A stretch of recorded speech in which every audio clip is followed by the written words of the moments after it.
Getting you ready for game time. Join me, Sal from Behind the Arc Basketball, as I announce play-by-play. Make sure to smash the like and subscribe, because now we're about to go live.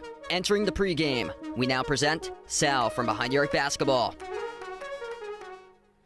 And what's good, everyone? Happy Sunday. Welcome back in, and here we go. The road to the Final Four, as one of these teams will advance and take on the Duke Blue Devils in the Final Four. Next Saturday, the 2 seed, the Tennessee Volunteers, taking on the number 1 seed, the Houston Cougars, in a game that's going to be a defensive slugfest and all-out war between these two teams. Two of the top defenses in the nation going at it. Houston, number 1 in total defense, allowing opponents to average 58.5 points per game this season. Tennessee, 6th in the nation in fewest points allowed, allowing opponents to average under 63 points per game this season. Hit us up in the chat who you guys like to win this one here, Tennessee or Houston. If you're doing the stream, smash the thumbs up, hit the like, hit the subscribe, get a tip off at around 3 minutes from now. Make sure to vote in that poll as well. What a battle that we're going to get here today, and will this be the day that we finally see a number 1 seed go down? 2 1 seeds in action. Houston in this one, Auburn taking on Michigan State later today around 5, and there's only been one time that we've seen the 1 seed go all the way to the Final Four.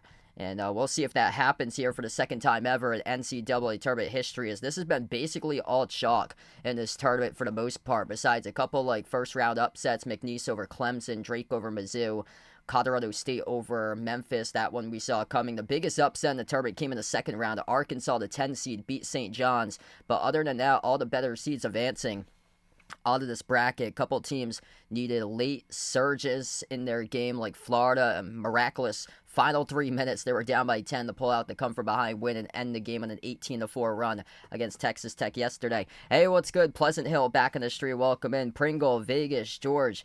Welcome in, everybody, today for this one, the first stream out of 2 I'm hoping to cover. Lucas, welcome back in here, bud. And what should be a fun afternoon of the NCAA tournament, but much different compared to what we've had for tournaments in the past, where we've had like Cinderellas come out of nowhere, and these seeds that were not the top seeds advance all the way to the Final Four, going back 7 years ago when Loyola Chicago made it to the Final Four. UNC, when they were an 8 seed, they're 3 years removed from that, back in 2022, going to the Final Four. UCLA, all the way from the playing game back in 2021, the year after COVID, going all the way to the Final Four. So this year, it's looking really chalky that we've had, kind of similar to last year, but we've got way fewer upsets compared to last year, what we had. Yeah, that was crazy that Texas Tech couldn't pull that out yesterday.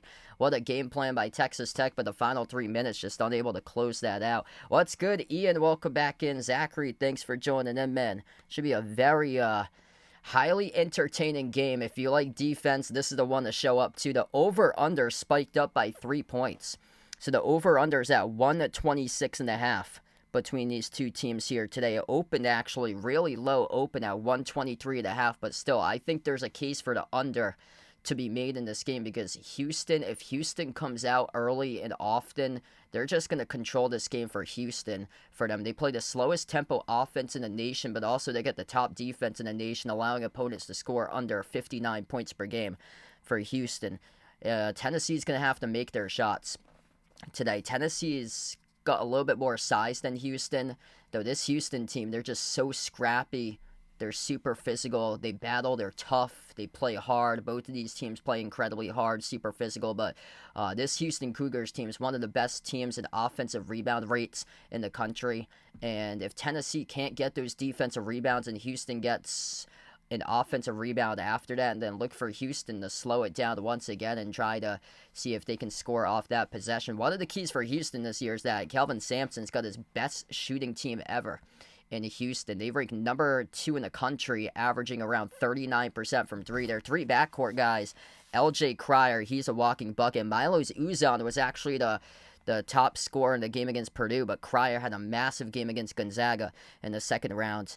Milos Uzan, LJ Cryer, Emmanuel Sharp, those 3 guys averaging between 12 to 15 points per game, all shooting above 40% from the perimeter. Tennessee, led by an absolute bucket getter, Chaz Lanier, put it up 18 points per game this season. They get a really good backcourt as well.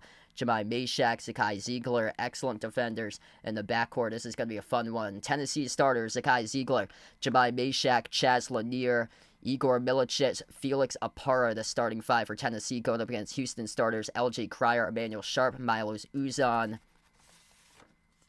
Jawan Roberts,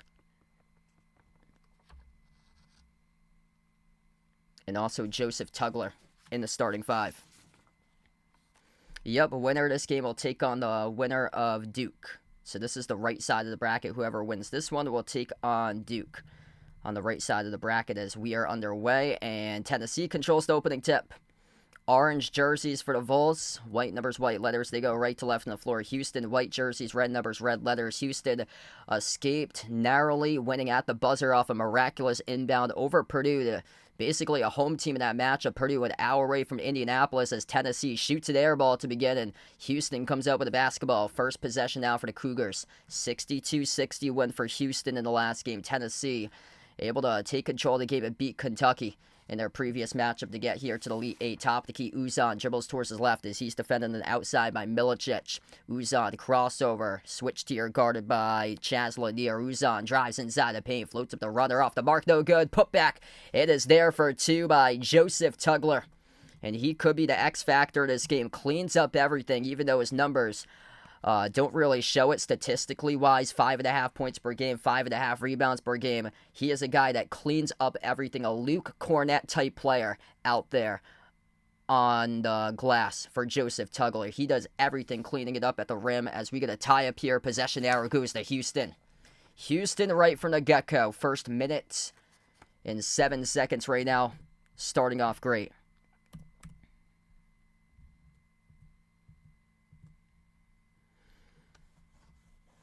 Difference could be in second chance points.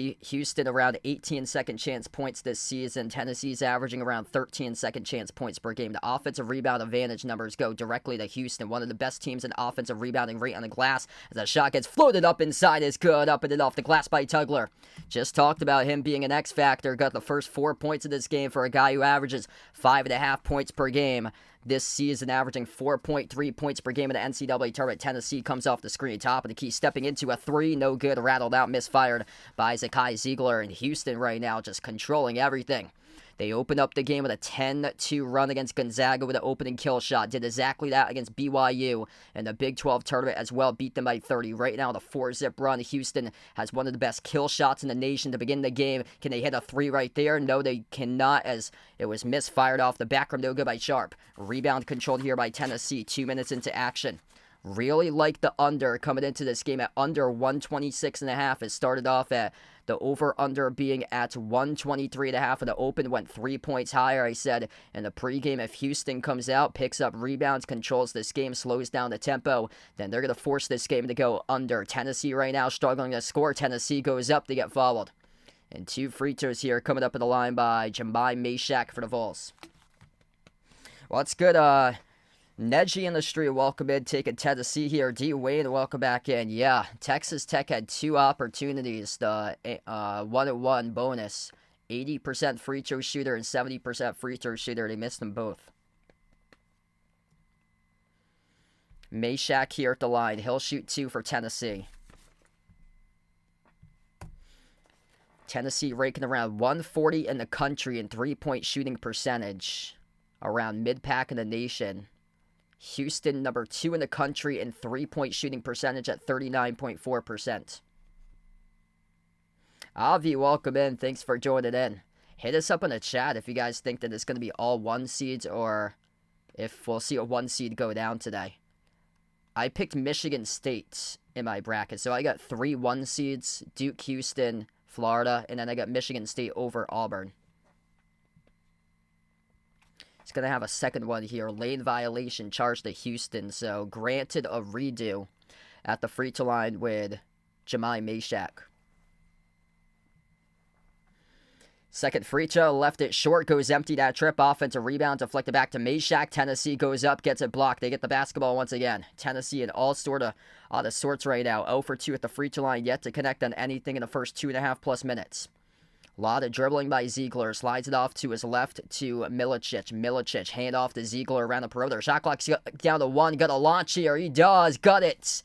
Launched a shot inside the key with 0.3 on the shot clock for Jemai Meshack.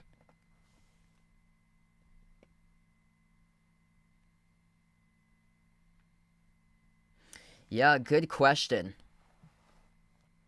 I'd probably go Houston-Duke there because Florida-Auburn, they play each other in conference play. So already with a feel with one another. Houston left it off the rim. Big bat back for the offensive rebound for the Cougars. LJ Cryer going to slow it down with a new 20 in the shot clock. Cryer dribbles towards his right. Both of these teams with 2 offensive rebounds so far in this game. Cryer moves it off to Sharp at the right wing. Bounce pass over to Roberts. Roberts at the elbow. Plays bully ball. Backs his way. Hook shot inside. Joan Roberts good for 2. 6-2 for Houston. He played a bully ball last Saturday against the Zags. Played a big part about that with Jerron Roberts averaging 10 and 8 for points and rebounds. Yeah, Celtics looking real good right now. Ziegler lost it inside the key. It's a Tennessee turnover. Houston with possession right now.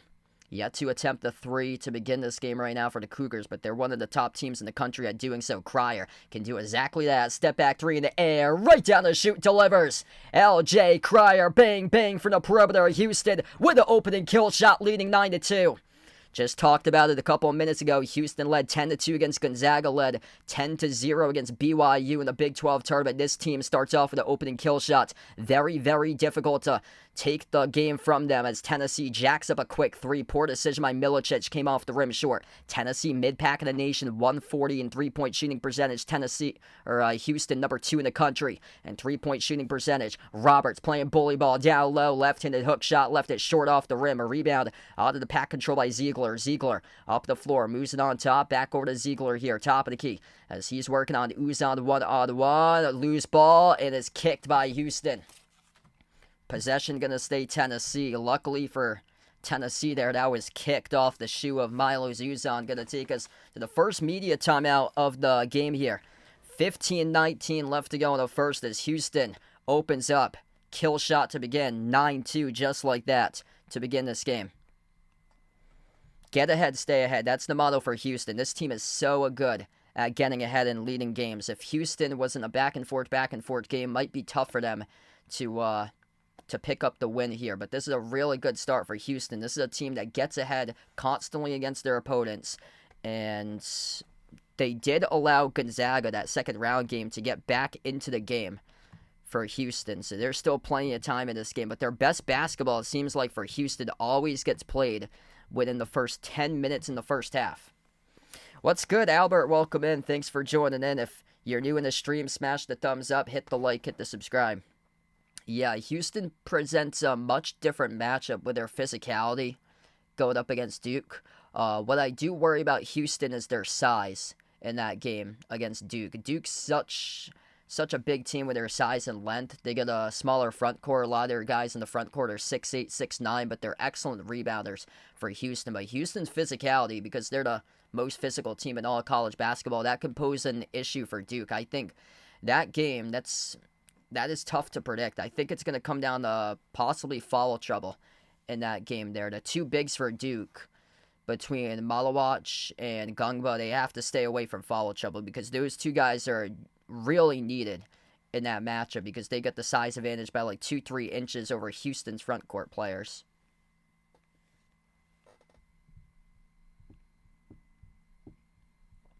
Yeah, Houston's going to muddy it up and make it a game, and they can make threes. That's the difference between previous Houston teams and this Houston team. This Houston team can make threes, and LJ Cryer is a big reason why. Massive step back 3, tough shot makers for the guards in this Houston team. 3 points already by Cryer. Tugler with 2 offensive rebounds and putbacks on both of those. He's got 4. 2 points by Jerron Roberts. Tennessee just stuck offensively. 1 for 5 shooting. 2 points by Jemai Meshack. and nothing else so far. This is a really difficult matchup for Zakai Ziegler. Zakai Ziegler's 5'8". He's going up against much bigger, taller guards on the floor. So this is a really tough matchup for him. So in terms of like production out of Ziegler, it's probably going to be at a minimum in this game for Tennessee for like offensive production.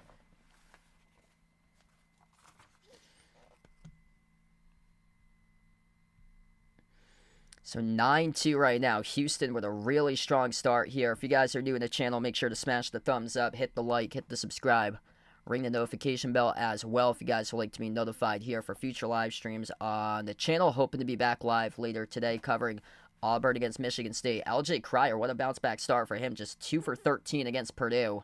5 points in the last game. He had a massive game in the win over Gonzaga in the second round though. Tennessee gets the inbound as we come back to action. Number 12, Cade Phillips, first time on the floor, slides it over to the top. Jordan Gainey, first time off the bench today, former UAB transfer, right baseline. Ziegler sends it outside off to Meshack. Push past to Gainey, 2 in the shot clock, step back 3 in the air. That grazed off the rim short. Offensive rebound controlled by Tennessee with a new 20 in the timer. Taking a lot of tough shots right now. The issue for Tennessee this season is that they go into long, lengthy scoring droughts for them. They're basically a one-sided team, more so for the defense, as Houston commits a foul here as Tennessee try to shove down a putback. It's charged to Roberts. Yeah, they go into lengthy scoring droughts for Tennessee for them, so that's the issue. They'll go on like a 0-point scoring drought for like a 5-minute span for them, and that's a bad sign going into this matchup against a Houston defense that's the top defense in the country. Felix Okpara, 8 points, 11 rebounds in the win over Kentucky. And the profile of the teams that they had lost against for Tennessee coming into this tournament was the teams that could simply outscore them. They went 2-5 against the grouping of teams being Florida, Alabama, Kentucky, and Auburn, the top 4 offensive units in the SEC in points scored per game. They had a combined record of 2-5 against those 4 teams going into the tournament. So the teams that have beat Tennessee, that got their number to 5 out of 7 losses coming into the tournament, were from conference members that had top tier offenses. Both of the free throws good at the line. 9-4 right now.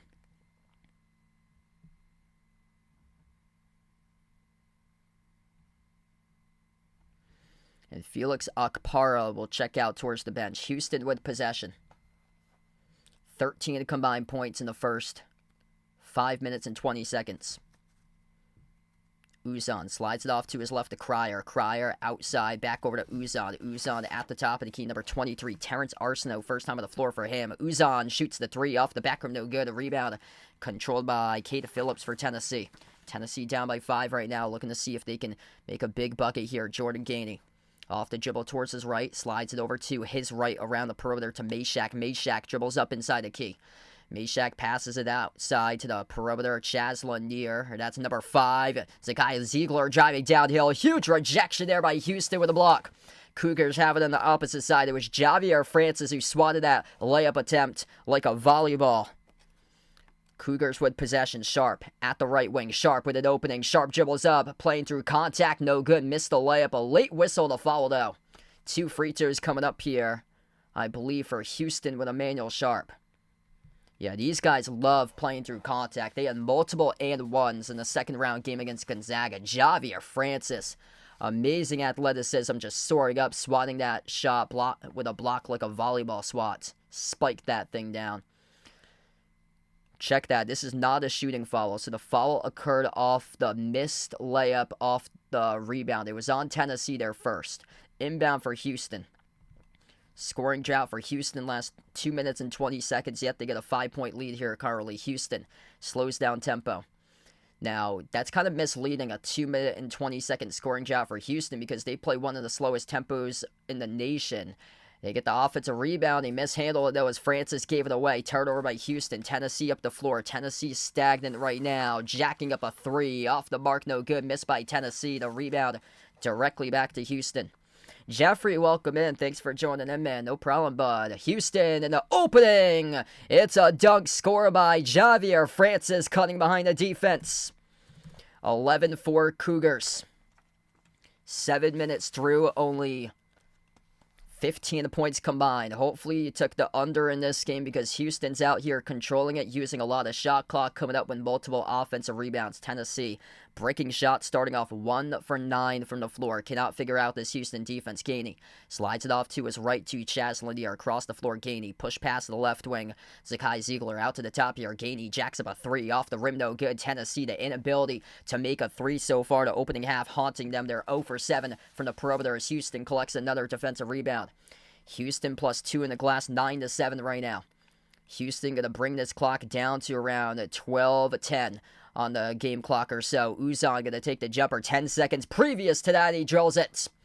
Big time Jay right there at the elbow. 13-4 for the Cougars. 22 points for the game leader against Purdue in the Sweet 16. Largest lead right here, right now, as this is all Tennessee tempo at the moment here. Houston tempo at the moment, controlling this game over Tennessee. Tennessee in trouble right now. Tennessee attacking inside the paint, and they blow the layup off the top of the glass. 3 Houston defenders there to tip it over, and Houston collects the defensive rebound with Cryer. Everybody battling, everybody fighting for possessions. 6 made field goals by 5 different players right now for Houston. Cryer dribbles, drives, shake and bake, attacking the rack. Just like that, he scores with a left-hand layup. Rick Barnes burns a timeout. 15-4 for Houston. LJ Cryer off the dribble drive penetration. Looking like Jared Butler from Baylor against Arkansas in the NCAA tournament 4 years ago. Back in 2021, controlling that game. 15-4 right now for the Cougars. What a start for Houston. This is very difficult for Tennessee to survive and win this game off the opening kill shot. Just nothing going on for Tennessee's offense. Tossing up bricks and boulders. 1 for 11 shooting the ball for Tennessee. 0 for 7 from the perimeter. Houston comes out incredibly balanced. They got now 5 different scores. LJ Cryer, 5 points, already the same amount of points that he had against Purdue. 4 points by Joseph Tugler, 2 each by Jawan Roberts, Milos Uzan, and Javier Francis. What a start for Houston. Type in the chat if you guys think it's going to be all 1 seeds that make it to the Final Four. I've got 3 1 seeds and a 2 in my Final Four.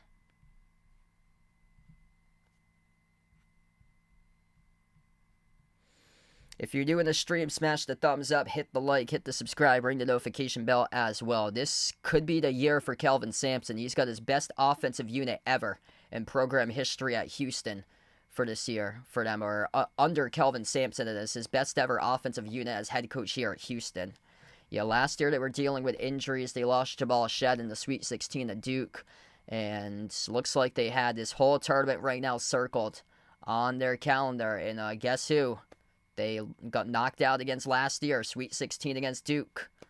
Guess who? They have the chance to wreck everybody's brackets coming up in the Final Four next Saturday. If Houston comes out on top on this one, that would be Duke right there. The best defense in the nation. Houston, the best shooting team that Kelvin Sampson's had ever in program history. The first time that Duke's going to feel big boy physicality in a very, very long time for that Duke team.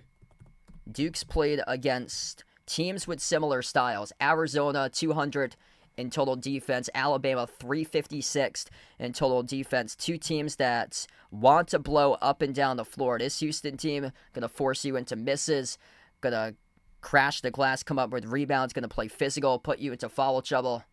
I'm going under 126, so I like the under 126. Houston is controlling the pace and tempo of this game. Tennessee is 1 for 11 shooting. I like the under 126. I'm shocked it went up. It opened at 123.5. It shot up to 126. Tennessee's lucky if they score 40 in this game. You remember 2012, there was Tennessee versus Georgetown? Yeah, that's what the score is going to be at the end of this game. Or more recently, Houston-Villanova. Houston-Villanova 50-44 in the tournament from like 4 years ago or so. Yeah, November 30th, 2012, Georgetown 37, Tennessee 36. It's going to be that type of game here. First one to 50 wins. Houston's going to win this game 50-37, so take the under. Take the under in this game. Houston will win by a score of something similar to 50-37.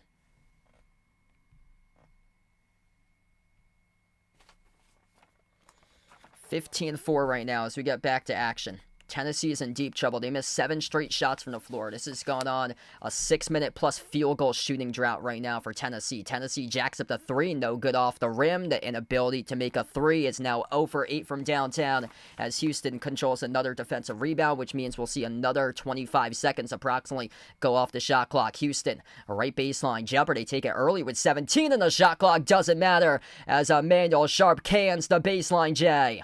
17-4 for the Cougars. Tennessee in trouble. Tennessee inside, slamming down the 2 and a flush by number 34, Felix Akpara. 11-point game. Houston crosses midcourt under 11 minutes left to go in the first half. Only 23 combined points right now on the scoreboard. So the over-under's at 126.5. Hopefully you took the under in this game. You're going to need multiple overtimes to hit the over today. Emmanuel Sharp at the top. Sharp dribbles up. Inside to the mid-block. Puts up the shot. Missed off the mark. No good. Tipped around. Houston controls the offensive rebound. New 20 on the shot clock, meaning that they'll have some more time to chunk off this clock here. At the baseline, Javier Francis. He backs his way to the mid-block. Francis bouncing bodies off Ekpara. Sneaks around. Javier Francis scores. Up and off the backboard. Good for 2 more by the Cougs. 19-6 for Houston. So much balance here by Houston playing bully ball. The biggest physical team in America, more so physical being the Houston Cougars. Corner 3 by Tennessee. Contested 3 results in the brick. Offensive rebound controlled by Tennessee, and he gets stuffed at the rim, and Houston comes away with the basketball. Big boy physicality from the Big 12. Ramp it up against the high-scoring flying attack of the SEC. Non-big boy physicality, though. 9:45 left to go in the first. Top of the key here with Emmanuel Sharp. Sharp slides it over to his left around the perimeter. It is Malik Wilson. Bounce pass over to the wing. Finds Sharp. Sharp. Or jumper mid-range. Off the mark. No good. That was Arsenault who missed it on the 14-footer. Rebound controlled by Tennessee as we get a reach and foul charge in the backcourt to Wilson for Houston. 9:29 left to go in the first right now. We'll head over to a media timeout. Time of this game ticking down in the first half. And Tennessee only 6 points in the first 10.5 minutes. KL, thanks for joining in. I appreciate you here for being a part of the stream. Do I think Kim English will take the Maryland job? No. I don't think anybody's going to want Kim English after next season. Kim English... Yeah, he's probably better off coaching in New Hampshire in 2026 for him. I don't think he's going to get any job close to a Power 5. If he's going to get his next head coaching job, it's either going to be America East NEC or Metro Atlantic Athletic Conference. He's got a better chance getting the new head coach job at Iona than he does with a Power 5 job for Kim English. Providence is in some deep trouble. Like, it's bad. Really, really bad. This guy's way over his head with the head coaching stuff like that. Honestly, I would not be shocked if Providence transitions to the A10 in like 5 years from now for him. Like, I just said Kim English in New Hampshire in the same sentence. That's how bad it's got over there. Like, he's either going to the America East, the Metro Atlantic Athletic Conference, or the Northeast Conference. And for sure, he ain't going to Stonehill, that's for sure. 19-6 right now. Houston just dominant, playing big boy physicality right now.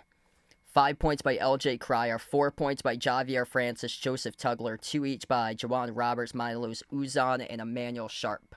If you guys are doing the stream, smash the thumbs up, hit the like, hit the subscribe. So, yeah, Kevin Willard hired today by Villanova, which there's rumors the day before the Sweet 16 matchup, he did not attend the team dinner with his team the night before the Sweet 16. He was instead on a conference call, according to a Reddit post, with Villanova athletic staff about taking the head coaching job at Villanova.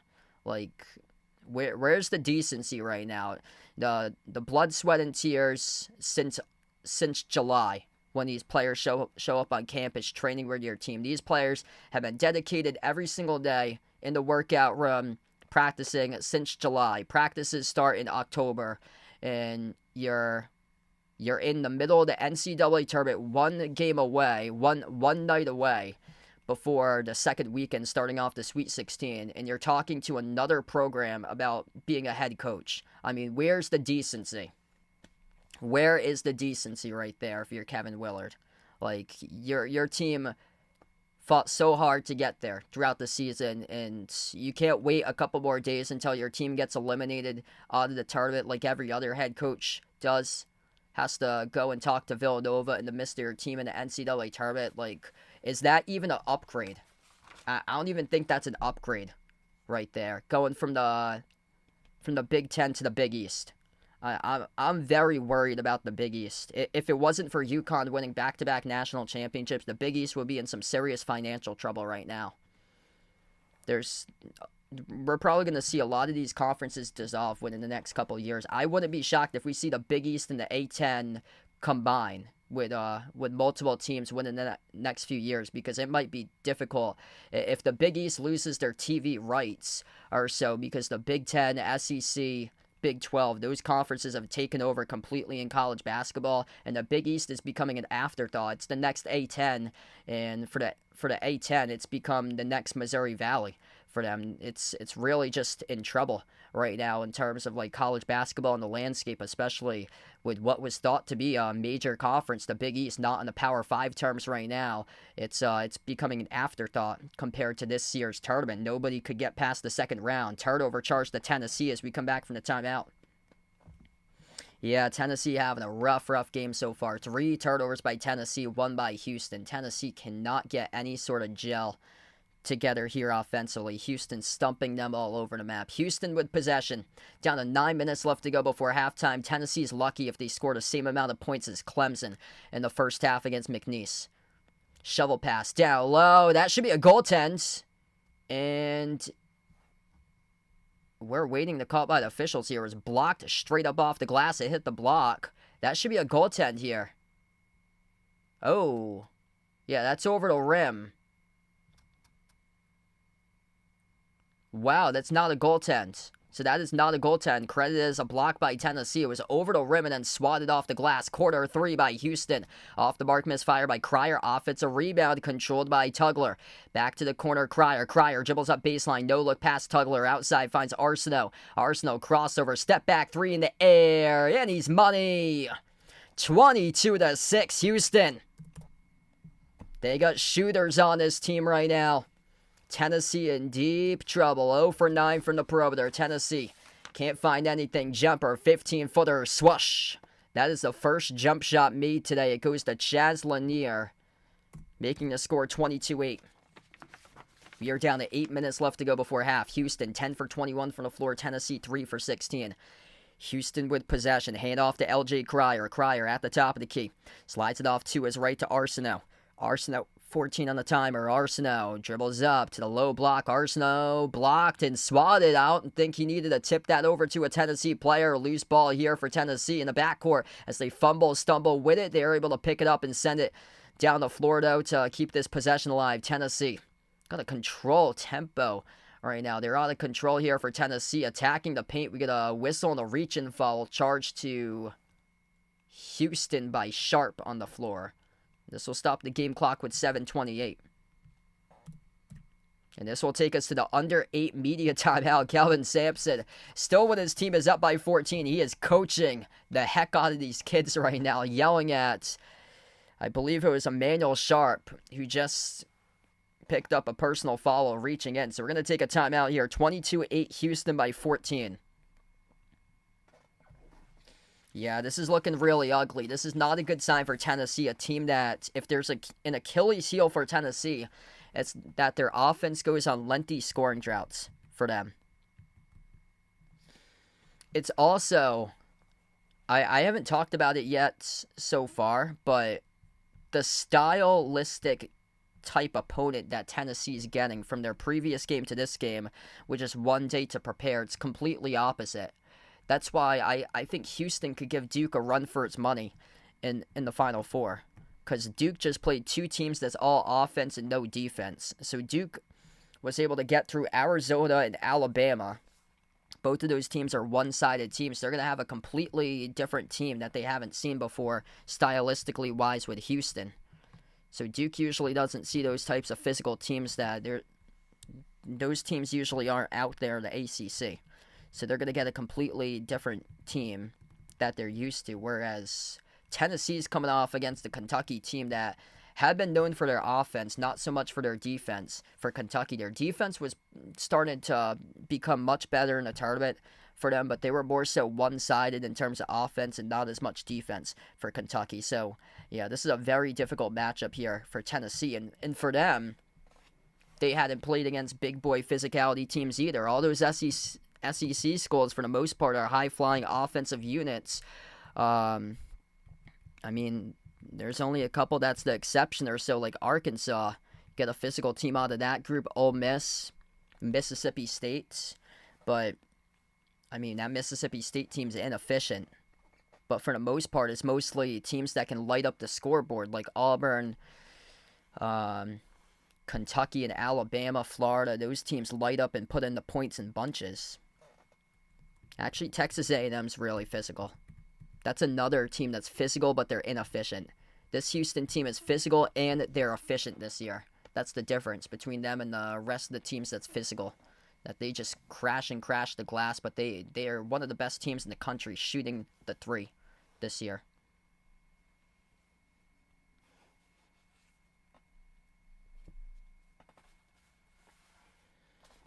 (10 for 21 shooting by Houston, only 3 for 16 for Tennessee. Houston, number 1 defense and fewest points allowed. Tennessee is number 6. So Houston's just much better team. And that defense for Houston, it's by a mile that they're better than the number 2 defense. Houston this year allowing opponents to average 58.5 points per game. The number 2 team is almost 2 points greater for points allowed than Houston at 60.2. That is Drake. And then North Texas, which plays the lowest, slowest pace in all college hoops at 60.4 points allowed to opponents. St. Mary's at 61.8, slow tempo offense as well. Duke is number 5 in total defense with 62.6. Tennessee is 6th at 62.9. But then again, look at all the offenses you got over the SEC. There's, I think like 5 teams or so, or 4 teams representing the top 10 in total offense. So we get back to action right now. 22-8. Tennessee's in deep, deep trouble. Lanier slides it off to Meshack. Yeah, lengthy scoring droughts have been an issue for Tennessee this season. Vols with 5 in the shot clock. Absolutely stumped playing iso ball. The 3 bricked off the back of no good by Lanier. Offensive rebound controlled by Milicic. He throws that pass like he's playing gator ball in gym class. And it goes over to Houston's defense for the steal. Terrible, terrible pass. Just tossing it up in the air and trying to guess who it's going to go to. Houston with possession. Under 7 minutes left to go in the first. Jab step Arsenault slides it on top over to Malik Wilson. Wilson, 10 on the shot clock. Houston loves to use shot clock. Their shot clock's already down to 6. Left wing perimeter, Emmanuel Sharp. Sharp, 3 in the shot clock. Sharp launches from deep, takes it off the rim, no good. A rebound ripped away by Felix Akpara for Tennessee. Tennessee, next bucket will get them to double digits. Huge collision between 2 players in the hardwood for Tennessee. Tennessee shoots the 3, they brick it, and Houston controls the defensive rebound. Houston with a chance here to run up the floor in transition. Cryer slides it off to his right, catch and fire 3. Arsenault, bullseye. 25-8, Houston. Tennessee in deep trouble right now, 0 for 10 from the perimeter. Top of the key with Zakai Ziegler. Ziegler, no points today, 0 for 3 from the outside. Tennessee bricks another 3 off the background by Lanier. Rebound controlled by Houston. Cryer up the floor. Cryer steps into a 3. Cryer off the mark, no good. A rebound controlled by Akpara for Tennessee. Man, what a blowout right now. Tennessee circling around the perimeter. Wide open 3. It's another brick, skidding the rim short. Misfire by Lanier. Houston fight for the rebound between 2 players. It's Cryer who comes away with it. Houston going to use clock and slow it down. 5.5 left to go the first half. Chaz Lanier came into the game averaging 18, shooting 1 for 8, 0 for 5 from 3, just 2 points so far. Here goes Cryer, dump off the fingertips of Tugler. Tugler backs his way playing bully ball. Tugler missed a hook shot. Tugler trying to clean it up off the glass, no good. That's one he usually has there. Tennessee going to attack the paint. Huge rejection off the glass by Malik Wilson for Houston. Bully ball, big time physical rock fight here with the Houston Cougars picking up block number 3 of the game. Step back jumper, deep 2, it's good. Terrence Arsenault heating up here today, folks. 27-8. Tennessee gonna burn a timeout with 4:52 left to go. Question marks all over the map here. For the offense for Tennessee, poor Zakai Ziegler getting locked up in this game at 5'8", getting taken out. But a 6 feet tall Houston Cougars backcourt defense. What a just complete destruction here by Houston. Out for blood in this bracket. 4:52 left to go. Hopefully you took the under in this one, folks, because Tennessee with 8 points certainly ain't hitting the over.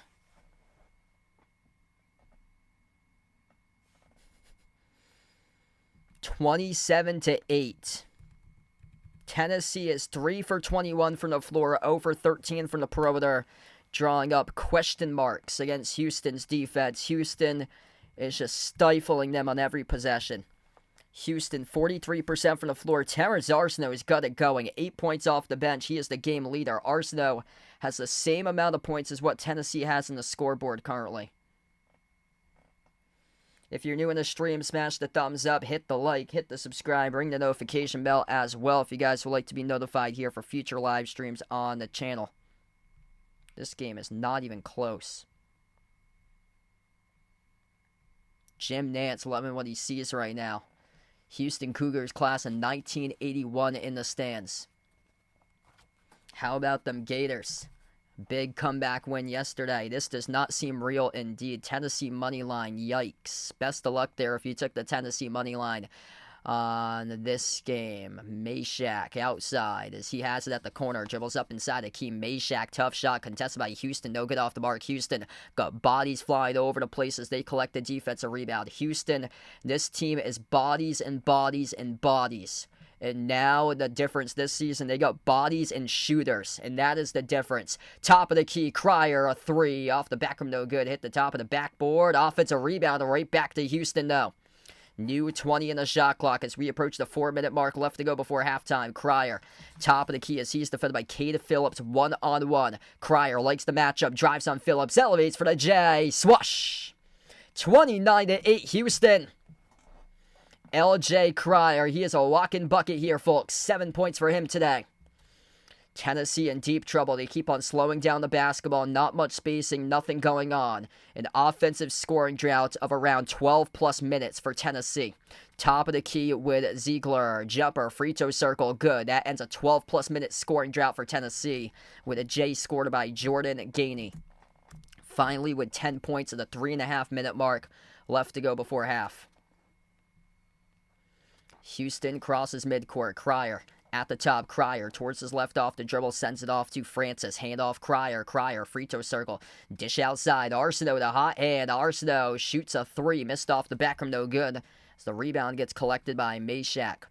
Tennessee quick up the floor. Ziegler fires the pass. Right corner perimeter. Tennessee tried to turn the corner around the outside. Couldn't do so. Gainey at the top. This team is just stuck offensively. Nobody moving off the ball. Milicic finally receives it back over to Gainey. Gainey attacks inside the paint. No good. Blocked off the glass. And they will give it a goaltend charge to Houston. So awarded the 2 points there for Tennessee. 29-12 down to 2:51 left. And we will head over to the media timeout with under 4 minutes left in the first with a 2:51 media break. Wow, this game is not close here. What's good, Lion on the stream? Thanks for joining in. If you're new on the channel, smash the thumbs up, hit the like, hit the subscribe. We got Tennessee right now that's leading the poll, 58-42. And, yeah, this might be the tournament that we see all 1 seeds advance and go to the Final Four. I actually got 3 1 seeds and a 2 in my Final Four. So I've got Michigan State over Auburn. Yeah, this offense for Tennessee looks very similar to Kim English's offense at Providence. That's not good. You get guys standing in the corner. Guys standing in the corner, not moving around off the ball. Just nothing going on with knockdown shooting. Felix Okpara, Jordan Gainey, each with 4 points. That is the top players for Tennessee. Houston led by Terrence Arsenault has got 8. LJ Cryer with 7. Houston has 7 different scores.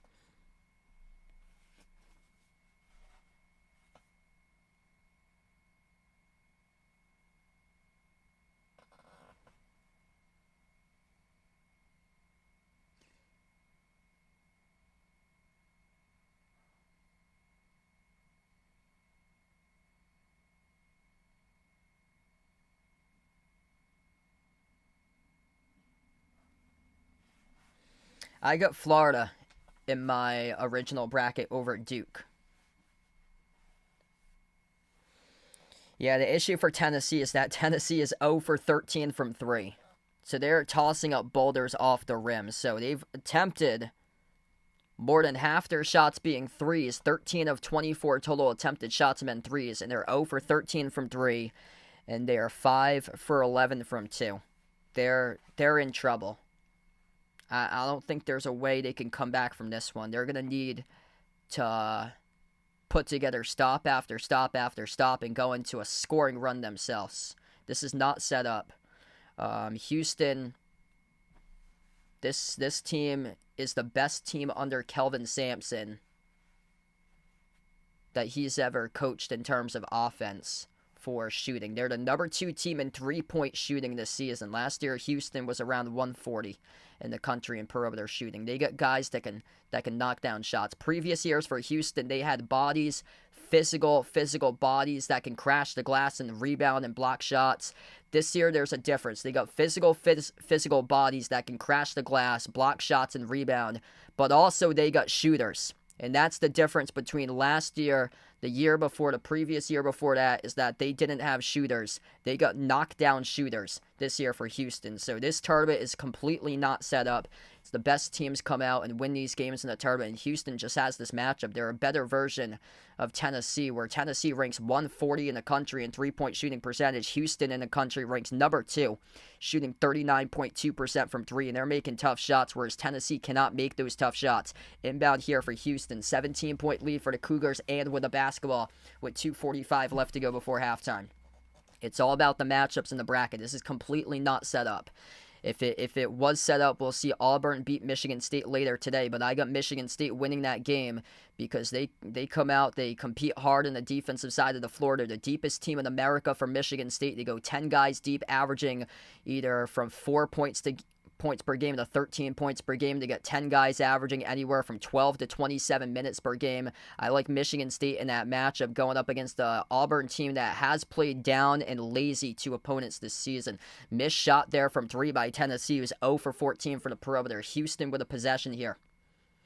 Top of the key with Malik Wilson. Wilson crossover at the top. Drives on Milicic. Jumper at the elbow. Missed off the mark. No good. A rebound controlled by Milicic here for Tennessee. Courtney, what's good? Welcome in. Thanks for joining in. Tennessee 0 for 14 from 3 and some really deep trouble in this game as Sharp picks up a reach-in foul. Well, that's number 5 charged to Houston. Yeah, that was Steph Curry like last night with Walter Clayton Jr. That was incredible. He made 2 clutch threes, contested hands in the face, crushing for Texas Tech. They had 2 free throws that they blew. Yeah, the difference in that game was missed free throws. Texas Tech shot 53% yesterday at the free throw line for them. Inbound goes to Tennessee. Tennessee drives up to the key. No good off the mark. Missed by Ziegler. Ripped away in the glass here by Cryer. Houston with possession. Minute and a half left to go before halftime. 29-12. Milo Zuzan. Edge of the midcourt logo, dribbles towards his right around the perimeter. Now towards his left, gets around the Tennessee defender being Gainey. Weaves his way inside the paint. Uzan off 1 foot, swishes the J. 31-12 for the Cougars. Tennessee push pass on top, coming off the screen. The jumper misfired off the mark by Lanier. Rebound pulled away by Houston. Yeah, I actually think that this Tennessee team is way worse than last year's team. Last year, they had a proven knockdown shooter with Dalton Connect. This year, Tennessee doesn't have that knockdown shooter on their on their team that can do damage. Cryer playing through contact, got the J, and the free throw coming up. It's an and one. These guys love contact. They play so strong through contact, finish through contact. This is the equivalent of this Houston Cougars team playing through contact is the equivalent of playing like Jaylen Brown. That's the comparison there. Jaylen Brown makes bucket after bucket playing through contact. This Houston Cougars team, they're doing the same thing just like that. LJ Cryer making tough shot after tough shot through contact. One free throw here by Cryer. That is right down the middle. 34-12. 5 for 27 shooting by Tennessee. 15 for 35 by Houston. Just a dominant performance by Kelvin Sampson looking for a chip. Best offensive team that he has ever had in Houston. Tennessee finally buries a 3 with 37 seconds left in the timer. 34-15. That's their 15th attempt. 1 for 15 from 3. That's Zakai Ziegler on his 7th shot attempt, able to drill the triple. 29.5 seconds left to go. A masterclass performance by Kelvin Sampson's Houston Cougars in half number 1, leading 34-15. If you're new in the stream, smash the thumbs up, hit the like, hit the subscribe, or ring the notification bell if you'd like to be notified for future live streams. Wow. This is just a sensational performance by Houston. Just a masterclass defensive game plan.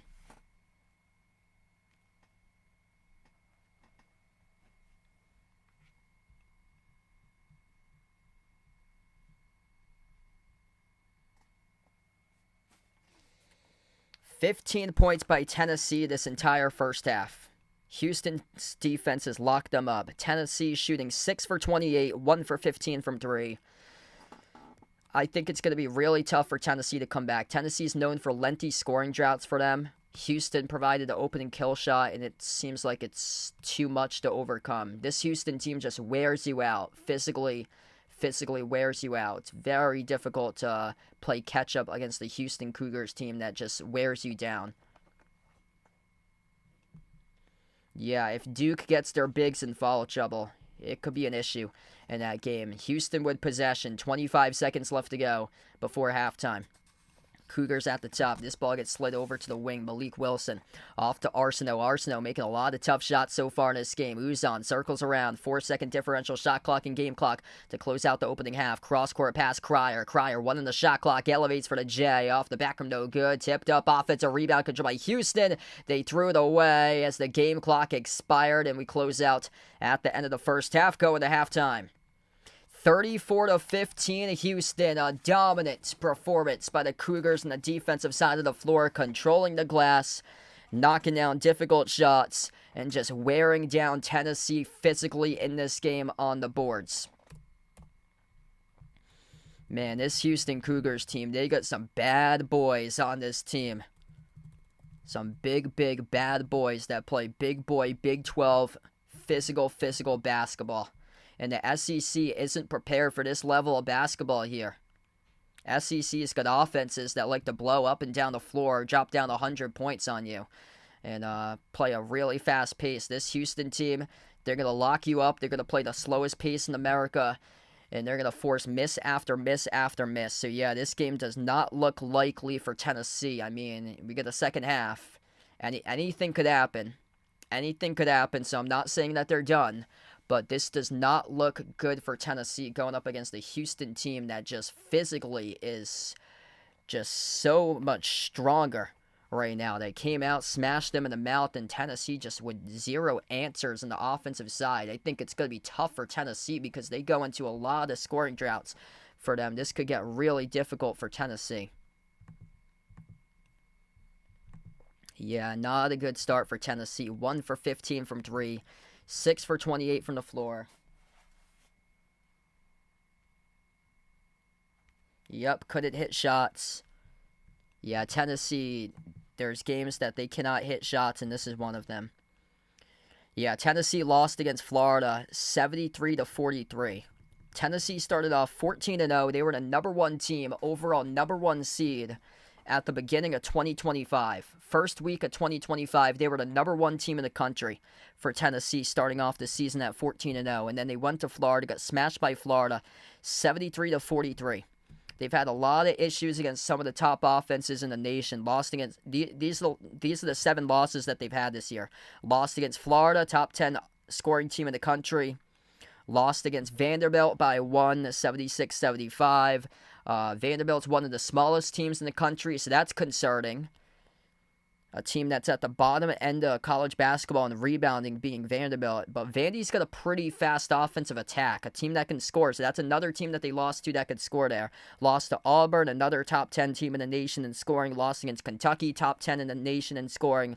Lost against Kentucky again, top 10 team in the nation in scoring. Lost against Ole Miss, a team that's got 6 guys averaging double figures. Physical Ole Miss team that's balanced. Lost against Florida in the SEC tournament. And they were able to get redemption back, winning Kentucky in the 3rd game in the Sweet 16. The old adage, it's very difficult to beat. It's very difficult to win 3 times in a row. And, Kentucky did lose that game. So Tennessee did take a game from Kentucky in the last game in the Sweet 16.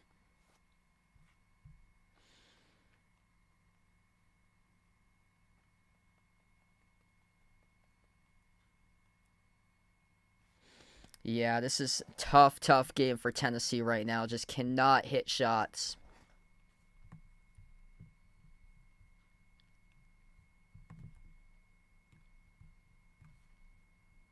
And that's the only game that they really just got smashed against. All the other games they lost by single digits. Just the one against Florida. After they started off 14-0, they lost to Florida. And Tennessee went...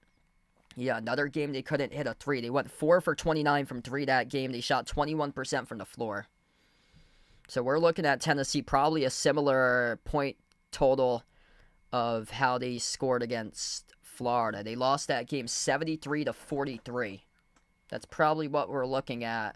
I had said that Houston was going to win this game earlier, 50-37. Yeah, Houston's not coming out scoring 16 points in the second half. It's the first of 50 that's going to win this game.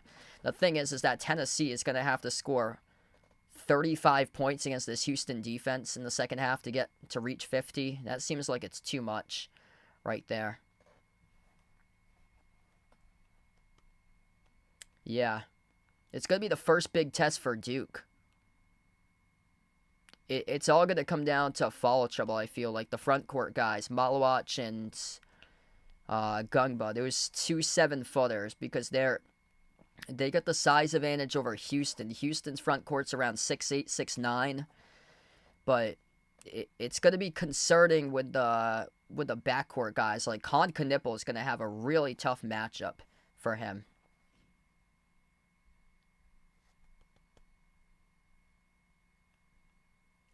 Good question. Do I think Houston will win the next half?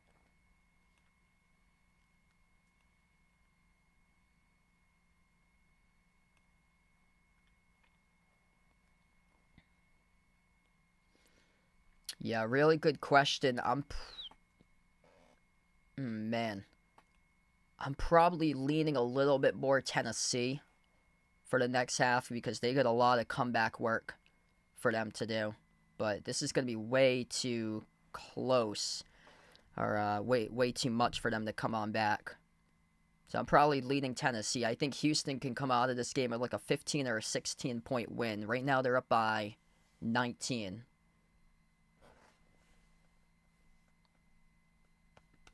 Yeah, so I like Houston probably around like a 15, 16-point win. They started letting up against Gonzaga. So they got out to a really fast start against Gonzaga. Then Gonzaga started to get going.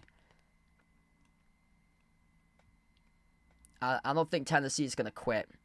I think we'll see a much better version out of Tennessee in half number 2. Wow. Houston second half at plus 185.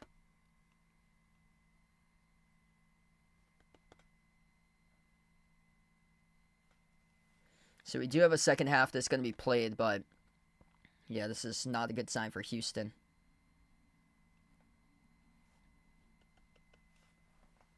Or not a good sign here for Tennessee going up against Houston here. This game's just completely controlled by Houston here.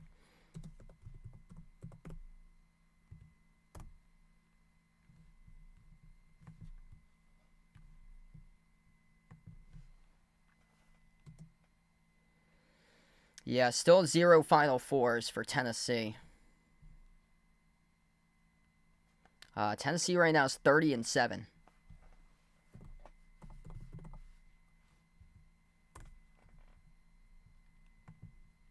Houston a couple years ago went to... It was the Elite Eight. Oh, no, they did go to the Final Four. 2021, they went to the Final Four. Oh, they beat... I think they beat Villanova to get to the Final Four. It's like 50-44 was the final score in that game. So they did go to the Final Four back in 2021.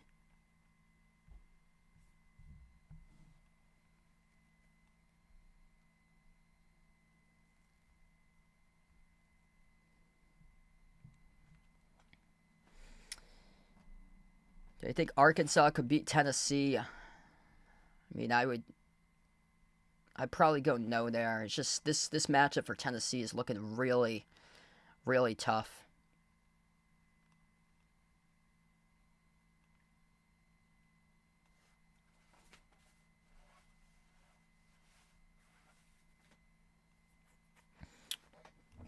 Yeah, right now we're just at halftime.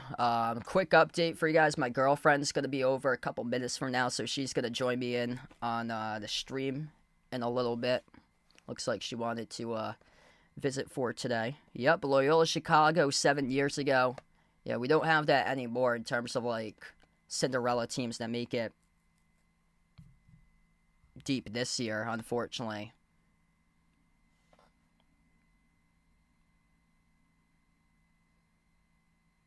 This was a tough year for the Cinderella teams.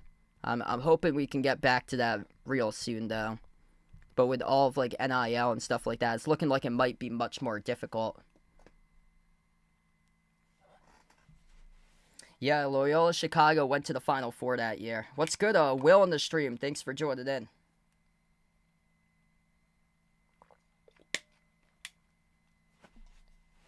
Wow, Alabama Crimson Tide in the chat here is believing that Tennessee will come back and beat Houston 77-74. Not much, Jeffrey. Yeah, college basketball is not that big towards Boston. Not really much to be proud about for college basketball. Boston College, I got one of my good friends that I work with, one of my coworkers, he played for Boston College back in 1990, and he's just he's so mad that BC cannot get it together with the basketball stuff. Like over at Durfee High School in Fall River, they got some of those guys that get like get helped out with like different type of sneaker deals over there because it's such a rich basketball city in Fall River, Mass. But where he went to college back in 1990 at Boston College, they don't even have those guys on sneaker deals or anything. They get those guys still playing basketball with worn out sneakers. It's sad what's going on up there at BC. Like that's a team that should not be competing right now in the ACC. For them, in my honest opinion, I think they'd be better off competing in either the Big East or the A10 if it wasn't for football. If it wasn't for their football program, they would probably be competing in either the Big East or the A10 right now for them because the basketball, they can't get it right every single year for basketball. They haven't made a NCAA tournament since 2008. It's atrocious what's going on up there. Michigan State Auburn coming up later today, and hit us up in the chat if you guys think that all the 1 seeds are gonna advance, because I don't believe so. My honest opinion, I've got Michigan State beating Auburn later today. I was not too pleased about what I saw with Auburn. My honest take and opinion about Auburn is that they're lazy. They're really, really a lazy team for them. They come out, they play really slow. If Michigan State starts off fast and is on top, then Auburn could be in deep trouble. Auburn's been a second half team, but Michigan State, they've been a second half team as well. They fell down by double digits. They were down against Ole Miss in New Mexico. They were down by 10 points themselves too. So if Auburn goes into halftime trailing by quite a bit of a margin in that game, they're in trouble. Michigan State has a really deep team. They play with incredible balance. Auburn is a 5.5 point favorite.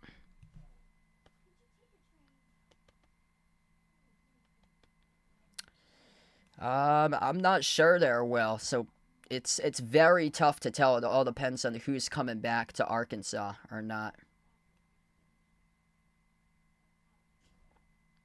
Yeah, it's really tough to give these teams like a projection because of all the transfers or so. There's so much movement that happens in the off season with like transfers, recruits that gets picked up.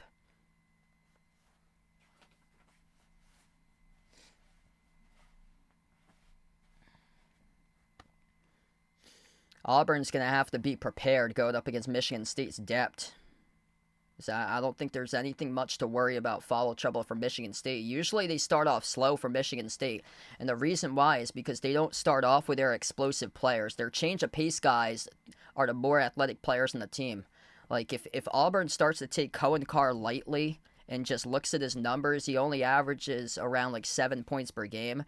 He could be a difference maker because he has a quicker first step than anybody else who's going to be playing today on the floor for Cohen Carr. See, what happened with Bryant is that Bryant over their Barstool page, they thought that it was of zero concern to be concerned about Cohen Carr. So they were making comments off their Barstool Bryant page about Cohen Carr going into the game about how we're going to be worried about a guy that's 6'6", that is only averaging around 6 or 7 points per game, and then Cohen Carr torched them for 20-plus points.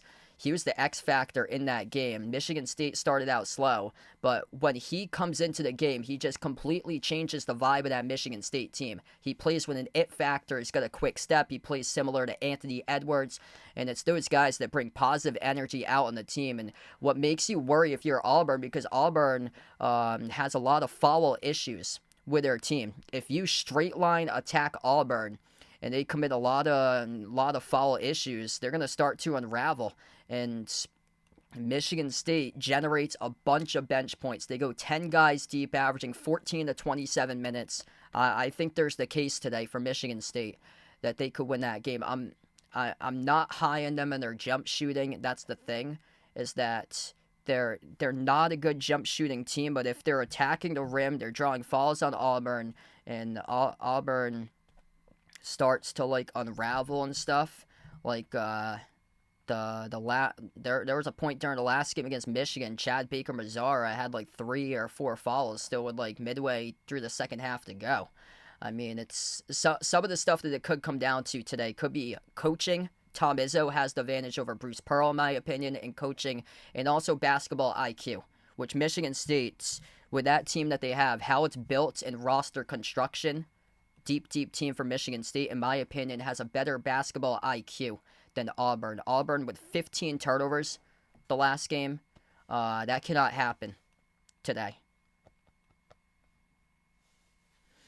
Yeah, my concern there is if Michigan State matches up with Florida, Michigan State needs to make jump shots because they're playing against a team that's equally deep, and the difference there is going to be jump shots. And you got a guy that drilled threes like Steph Curry with Walter Clayton Jr. That's so much firepower for Florida, for their team over Michigan State.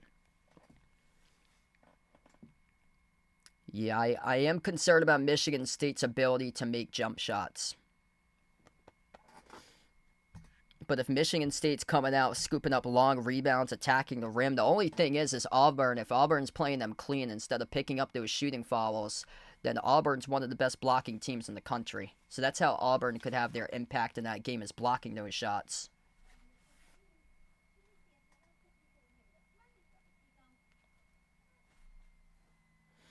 34-15 right now. We're just at halftime. Second half going to begin in a little bit. If you guys are new, smash the thumbs up, hit the like, hit the subscribe. I'm going to put up the break slide in just a moment. I think my girlfriend is is coming over in a couple minutes or so. So I'm going to see if she is here. I believe she is here right now or so. So I'm going to have her join in to be a part of my stream in a little bit if she is over. So I'm just going to turn this into the break slide, and I'll be back in a couple moments.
All right, so we're still at halftime here, 35-15, a couple more minutes, and we're going to get back in for the second half in a few minutes.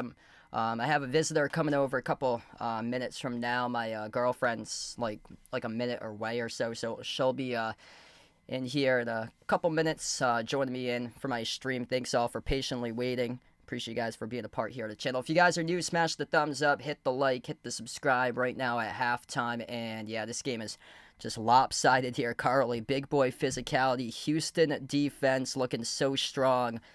41% shooting for Houston, limiting Tennessee to shoot 6 for 28 from the floor, 1 for 15 from three-point range. About to start off half number 2 here in just a moment. And Tennessee is going to need to start to hit some shots and not go into a major offensive dry spell to at least have a point of making this a game right now. Just really, really difficult for Tennessee in this first half. What's good, Cookie Monster? Thanks for joining in. Appreciate for being a part on the channel here. Benjamin, welcome on the stream. Yeah, this is very difficult for Tennessee to come on back for this one. I hope to be live later today, also covering Auburn against Michigan State. Feel free to join in for that. Hit us up in the chat if you guys think that it's going to be all 1 seeds that advance to the Final Four. It will only be the second time in program history if that happens, or if you think that there'll be an upset coming up if Auburn will go down against Michigan State. But looking at very likely that there could be all 1 seeds in this Final Four.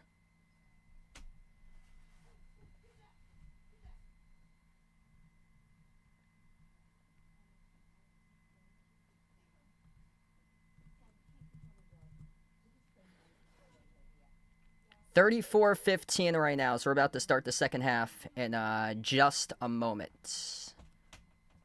I'm going to see if I can put this on the break slide, and then we're going to go right into it.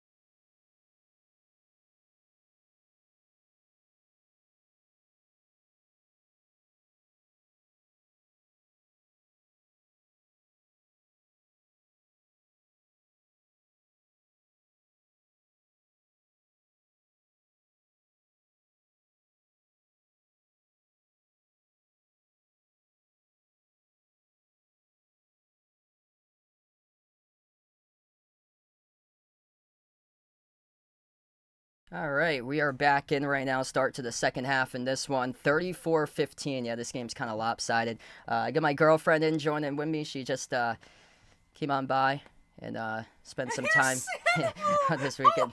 No. Hi, friends. Welcome to the game. I was not showing him in the early part of this stream, no. Why not? I'm the best. No, he is not the best. I am the best. Houston with the ball here, so we got the first 30 seconds plus of action right now as Houston jacks up the three, missed it short. I'm sure he likes to score the scoreboard. Just 15 points in the first half for Tennessee, which is... I hope Houston loses so I can slap everybody like I slapped my reindeer. No, they won't lose in this one. Houston with possession off the Tennessee miss. Tennessee is starting off 0 for 3 from the floor. I usually have Santa in my streams. I actually benched him for these March Madness streams. So he's been in my room, but... Because he's fake. Yeah. He's fake. The whole world is fake. Yeah. Listen to Joe Rogan, friends. Joe Rogan says the world is fake. No. 36-15. Houston just scored in the runner. This game making very difficult right now for Tennessee. Currently here. As Tennessee just turned it over inside the key. Joe Tugler got the steal. Crier up the floor for Houston. 5 turnovers by Tennessee, 1 by Houston right now. Crier around the perimeter. Dribbles up, floats to the runner. That missed off the rim. Short Tennessee with a rebound. Just going to start it here in half number 2. If you guys are new to the channel, smash the thumbs up. Hit the like. Hit the subscribe. Tennessee misfire, no good. Houston rips it away off the glass for the defensive rebound. Yikes. Not a good sign here for Tennessee. 15 points, 17 minutes around the marker. 18 minutes left to go in this game here. Tennessee, the inability to make a shot right now at 6 main shots, 32 attempts, not looking so hot. Lob Everybody in this game is fake. to the corner, Jawan Roberts. Santa, come on. Roberts backs his way inside, outside to the top. Buzan, no good on the 3, misfired. Offensive rebound right back to Houston. You realize that this is not the NBA, Santa. These are college teams playing in the Elite 8 of a tournament. NBA, you know what that stands for? No balls athletes. That's what it stands for. No. Oh. Yeah. Sal, don't hold back on the fucking meter. Yeah. That's... Yeah, she likes to make characters out of my Santa. So I've had him in my my bedroom. He usually goes on top of the basketball pillow that I have in the back until we can put him back up in the attic. He usually goes up in the attic usually. Well, my voice doesn't really sound like that. See, it sounds like this. I don't actually sound like that. She likes to make up characters.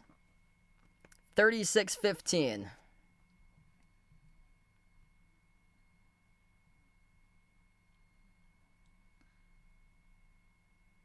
Kelvin Sampson right now, and I don't think he's happy about one of the calls, talking about the refs, talking to the refs here.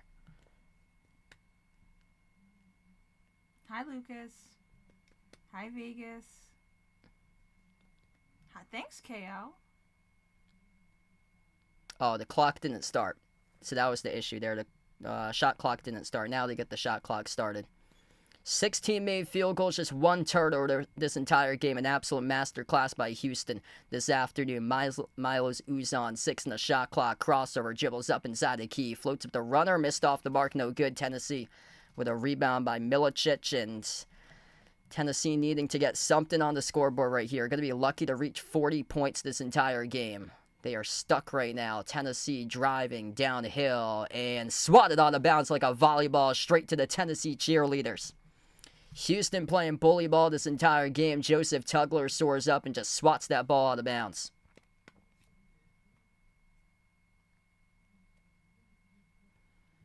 Yeah, this Houston team has been unreal today.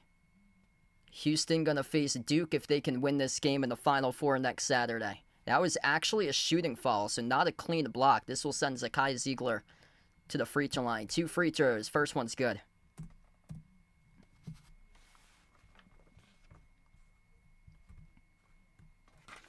So, yeah, these are all the big games, the March Madness tournament games. So these are the final 8 teams that's standing. I don't think he had any of these teams in his bracket for the Santa. No. No, he had all the big 3 teams. Oh, he had Alabama going really far, but Alabama lost to Duke yesterday. He loves Alabama, and we all know why. Here goes Houston attacking the rim. Missed layup, no good as Tennessee blocked it off the backboard. Tennessee going back the other way across the floor. Tennessee fires a 3 and they bury it. Chaz Lanier from downtown as they have started to awoken. 36-20. That's a humongous 3 there by Tennessee. Lanier's got 5. 8th 3-point shot attempt just connected in his first made 3 of the game. We'll go over some of the teams that were in the tournament with Santa during the timeout and see if some of them he would choose or so in the bracket. Jumper no good off the mark by Houston. Tipped out to the perimeter. Houston offensive rebound. And Jawan Roberts has it here at the elbow. He backs his way inside a low post pivot. Roberts floats it up. He scores up and through. Got the layup in the foul. Well, he has a fantasy basketball team with Semi Ojeleye and Gershoni Abusele and all those guys. He likes all the worst Celtics players that used to play. Vincent Poirier. Tennessee has made 2 threes in this game. Chaz Lanier just made one a couple minutes ago. 2 for 19 from 3 as we go under the 16-minute media break. Stay off the weed. 15-51 left to go in the second half. By the way, this is sponsored for my podcast network. Red Hat Media. Yep. Red Hat Media. Hat. Yeah, Santa has his own podcast network. Yep. You like Red Hat Media?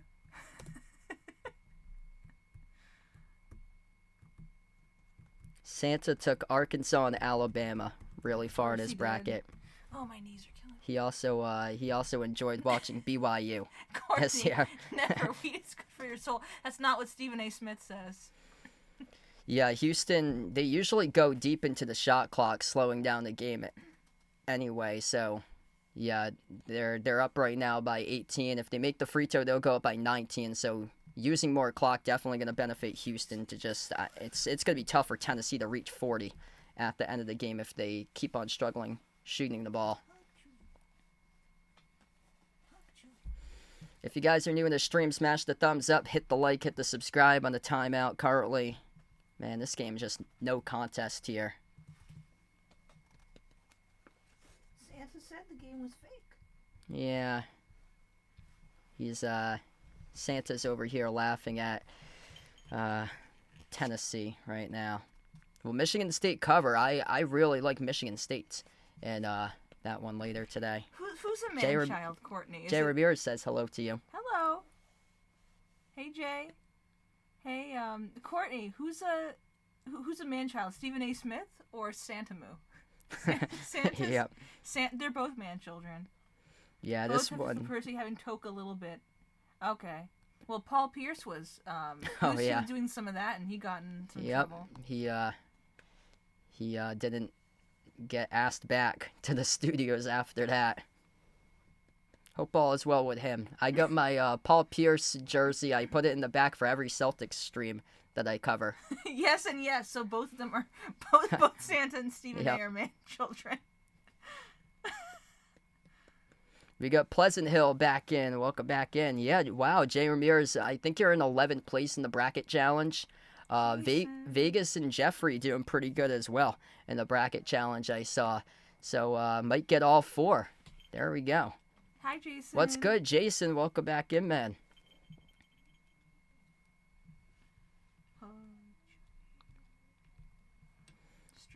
38-20.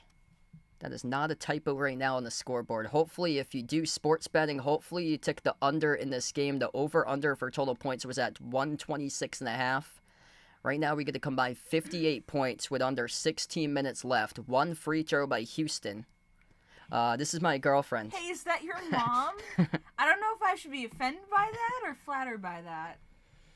Well, I do look. Maybe we look like each other. Yeah, I do look a lot younger for my age. I'm actually 29. I'm 29 too. Yeah, so both of us are 29. As Tennessee just buried a 3, 39-23.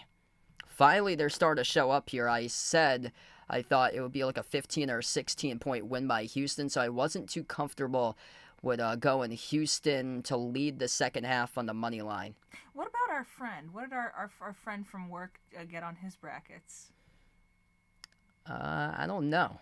Probably. Oh, yeah. He always loses. Oh, yeah. Our my good friend from work, he did a radio station bracket with 2 of his co-hosts, and they took St. John's over Florida, so that didn't do too well on his bracket there. Yeah, St. John's was a tough one in my bracket, too. They got out second round against Arkansas. This, like, only one of the very few upsets we've seen in this tournament is Jordan Gainey comes out with a putback there, 41-25. So finally, we got Tennessee here about to score Mrs. Lopez points. Passes for 22. I appreciate it. Houston with possession around the perimeter. It is Joe Tugler. Tugler drives inside the key on Okpara. Puts up the shot, no good. Tipped up in the air. Offensive rebound for Houston. And a loose ball scramble for Tennessee. Comes out with it with numbers. A 3-on-2 up the floor. And this ball gets deflected out of bounds. Tennessee will still have possession. I'm feeling old because my knees, kneeling down on this carpet. I'm going to sit. Yeah. You guys probably can't see me, but I will. Gotta sit there. Get Santa. Put him. Get my phone right there. Yeah. Now you just see him once. Yeah. I'm old enough to have seen Larry Bird and Magic play each other. I have no idea how old that is. So what are you? Probably about. I'm embarrassed and just to not be able to give a correct number. The 80s. The 80s. Yeah. Okay, of course. So, I know, but like. So we were born in 90s. Mid-90s. Yeah. How old is Santa? Santa doesn't know his actual birthday. He just says he was born. He just says he's 69 years old every year. I am 69 years old. I've been 69 for the past 69 years. Tennessee scoring the 2 off the inbound. Making it interesting. Gainey's got 11 all of a sudden. 41-27. Tennessee playing much, much tougher here at half number 2. And Houston's gone on a lengthy scoring drought right now. Houston with the ball. Almost lost it towards the near side perimeter. Cryer across the floor. Out to the corner. Sharp jacks up a 3. Swoosh. 44-27. This team is shooting lasers from the perimeter. Santa is 49 years old. That could be right. Yep. He just looks good for his age. Alabama Crimson, born in 94. Cool. Glad to see you. There we go. We got a dono from Jay Ramirez. Appreciate it, man, for the dono. Let's get that dono hype from my man Jay Ramirez.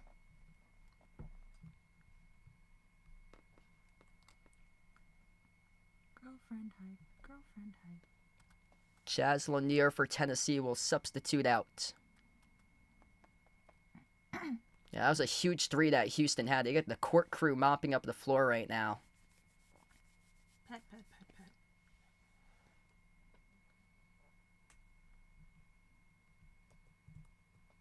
He is glad to see us together. That's what he got there. Glad to be together. Inbound for Tennessee.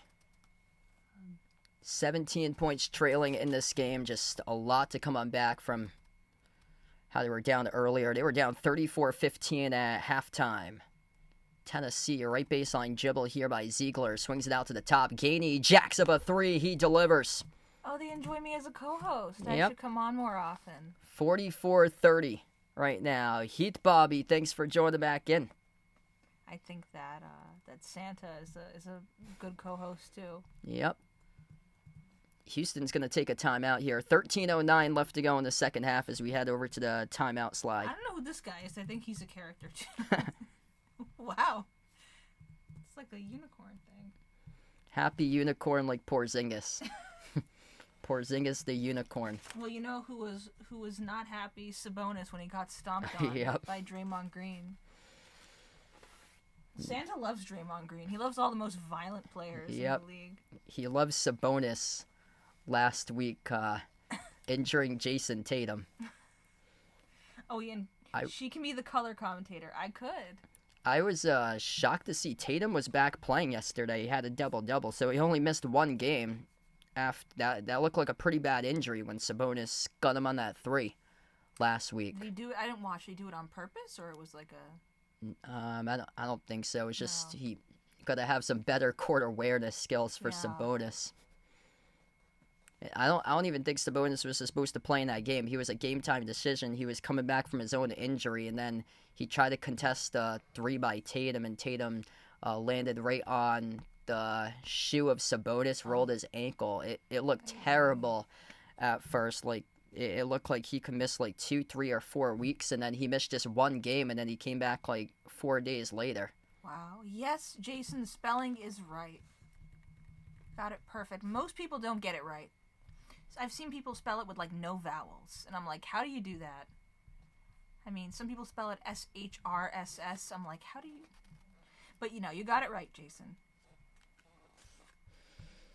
I think Santa's going to be enjoying the next game. Auburn takes on Michigan State. I think he likes Auburn there. Oh, he likes Auburn because a really famous person goes there. Yep. You went to college with that kid, didn't you? I did. I went to college with Nick Fuentes, unfortunately. Yep. But Santa's a fan of all the most controversial online stars. So. Yep.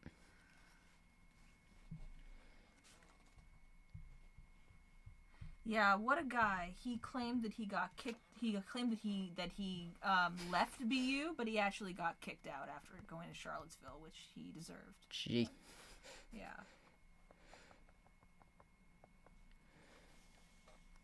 Some signs of life right now for Tennessee in this game. Jordan Gainey comes off the bench, 14 points for Gainey right now. Actually, let's see the poll right here. 51-49, the poll going for Tennessee slightly currently.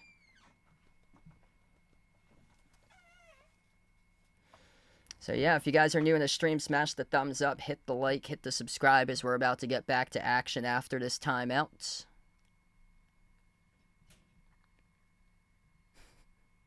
There we go. Jason still got his pillow. Yeah, she does a really good job sewing pillows. The one that I got in the back there. I get back to the game slide here. The basketball pillow, my girlfriend made that for me a couple of years ago, the basketball pillow. So usually when I do my Celtic streams, I got Paul Pierce hanging off the basketball pillow, and then usually during like the winter time, I put Santa on top of it. So he's haven't put him away just yet for the season, so he's still in my room hanging out, but I've been putting him away usually for the streams. Houston with the ball, 13 minutes left. Bounce pass over to Jawan Roberts at the elbow for Houston. 8 in the shot clock here as he backs his way inside the key. Pivot over Phillips, up and in off the glass, scores. You bet I could sell 50 pillows right now. I bet I could. It would take me a while to make 50 pillows, but I should make an Etsy store with sports pillows. You guys would probably love that. I'd buy them. You'd buy them. You made the pillow for Jason a couple of years ago. Mm-hmm. I also made this pillow like 5-6 years ago. That's the one I was talking about, the basketball one. Yeah. Yeah, we got a lot of people tuning in for this stream. We got 140 plus right now watching. Yesterday we put up some big numbers. That Florida Texas Tech game had over like 20,000 views. That was insane yesterday. Thank you, George. Says you look great. Vegas would like a PC Friars one. Okay. The PC Friars one. Vegas wants a Providence one.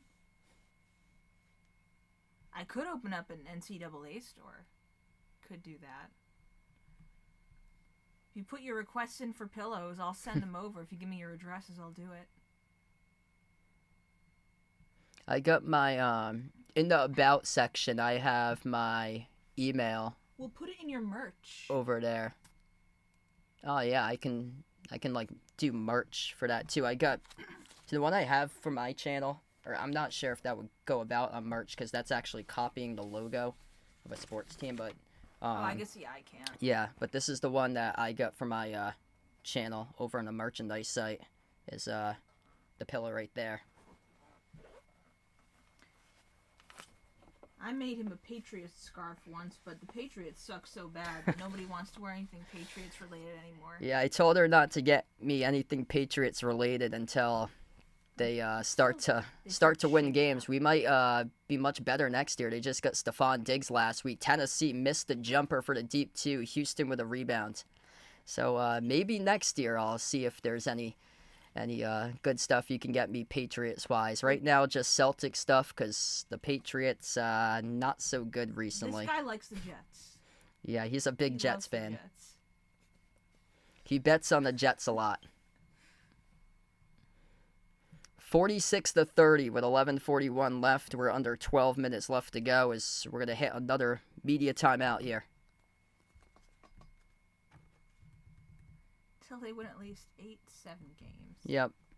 Yeah, I've been really embarrassed going out in public recently with my Patriots stuff on. What? You have all those rings, though. F the haters. I'm a Jag. We'll probably never get a ring. It's true. We do have all those rings. Yeah. But they've been pretty disappointing. Yeah. Well, right now, like based on how they played last year, like it was embarrassing to walk around in public with my Patriots stuff on based off of this season. Like this season, the past season, that was just not good. This year under Gerard Mayo, I get a more confident feeling that they're going to be much better next year. If they make the playoffs, I still think it's going to take time for them to make the playoffs. Probably not going to happen year one under Mike Vrabel, but I hope that they can be in contention next year. What's good, Brian? Welcome in. Thanks for joining in. He's got Houston in this one. Yeah, Houston just straight up has controlled this game right from the start. Still rock that teal, baby, and same bad year for Yep. us, too. I think North Carolina will do. UNC for next year, they should be much better, I would hope. Or for Bill Belichick, that is. Yeah. Yep. If Santa can walk around confident as a Jets fan, so can you. There you go. Yeah. Take inspiration from Santa. Yeah. So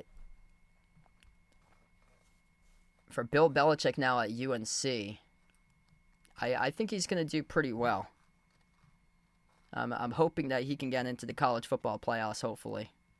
Yeah, you're at 200K views from 10 million. Wow. Yep. I came around when you had 1.5 million.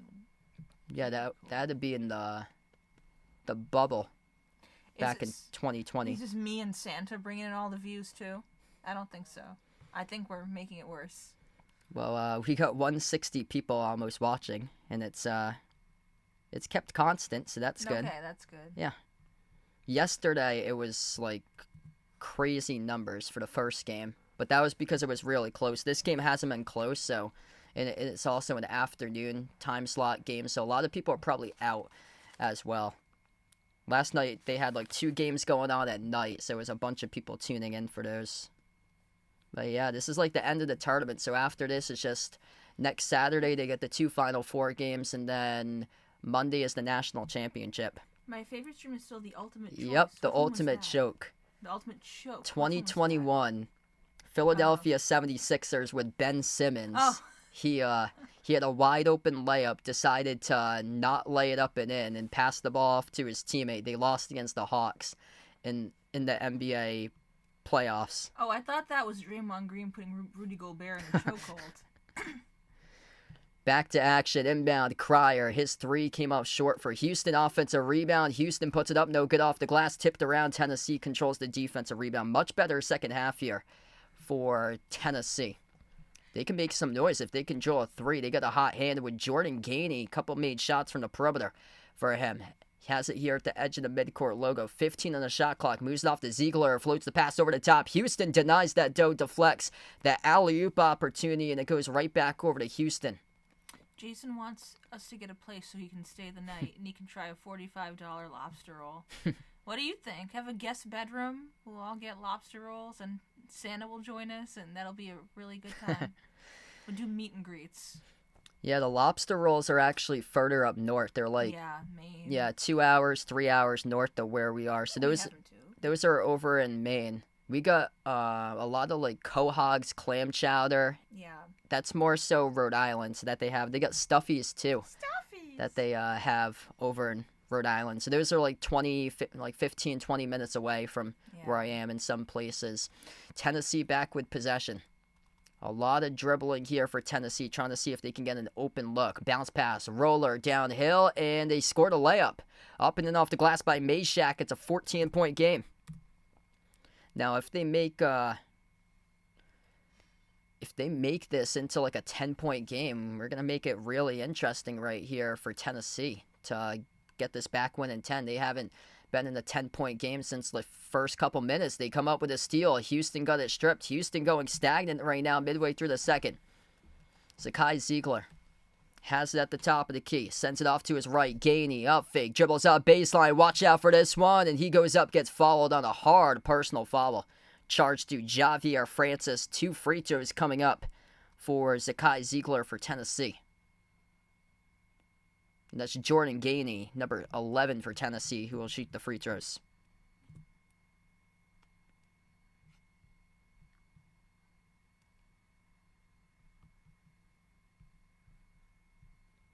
Yeah, that was devastating. The 2019 Raptors-Sixers game that Kawhi won the game, bounced off the rim multiple times.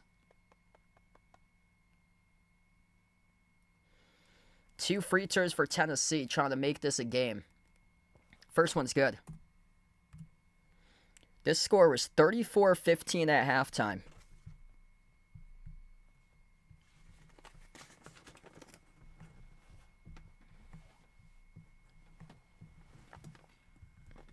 Houston led this made by 22. Wow, we got someone from Norway. Welcome in for Tom here over in Norway. Thanks for joining in.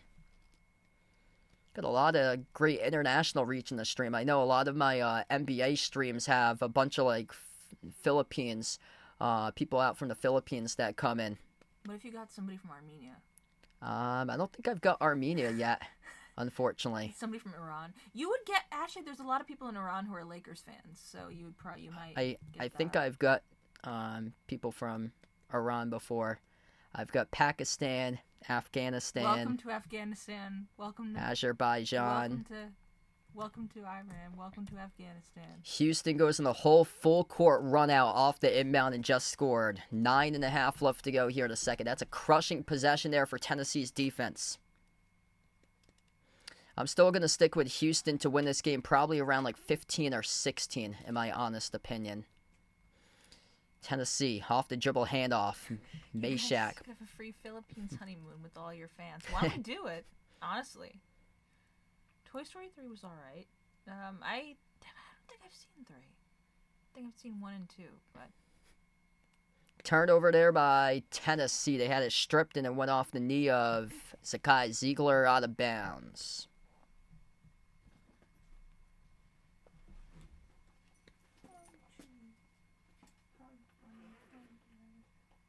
What's good from Hawaii? Welcome in here for X3 Bros out in Hawaii. Wow, Jay Ramirez went to Afghanistan. Had to buy a $20,000 satellite to get internet. Wow. Inbound here for Houston as we're under 9 minutes left to go. LJ Cryer dribbles up, low block, fall away. Tough shot for him at the baseline. Missed off the mark, no good. Rebound controlled by Meshack as he takes it up the floor in transition. And Meshack goes up to the rim, soars up, gets fouled. This should lead to 2 free throws here coming up. That's Houston's 6th as a team. Tennessee with 2.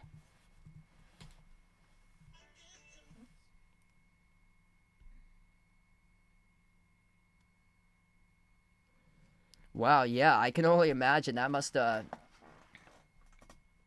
$20,000 satellite. That must have, like, had to weigh a ton to, like, ship all the way back.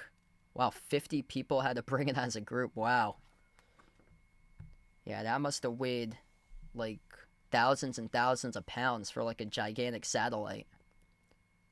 They're looking at the official review right now on this Milos Uzan foul. That was very close to being a goaltend. Yeah, very close to being a goaltend there. What's good, Mr. Fulton Mraz? Welcome back in.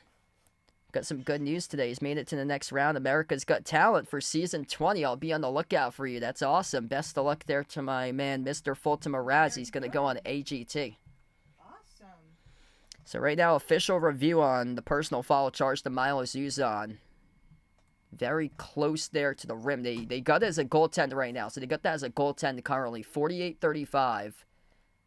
Goaltend plus an and one coming up, according to the refs. That's what they got currently. So a 13-point game. If Tennessee can work this down to a 10-point game, then it really gets interesting. The only thing, though, is that we only have 8:46 left.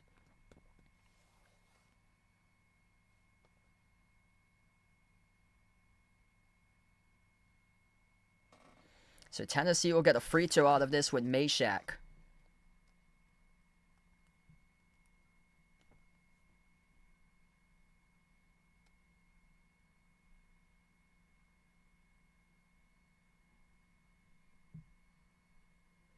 So one shot here at the free throw line by Meshack, and he'll have two. They wiped away the goaltend. So check that. They wiped away the goaltend, so it's 15-point lead for Houston. So they took away the two when they went back to the monitor. So it's 48-33. It reverts back to 33. The first free throw was missed. The second free throw was missed as well.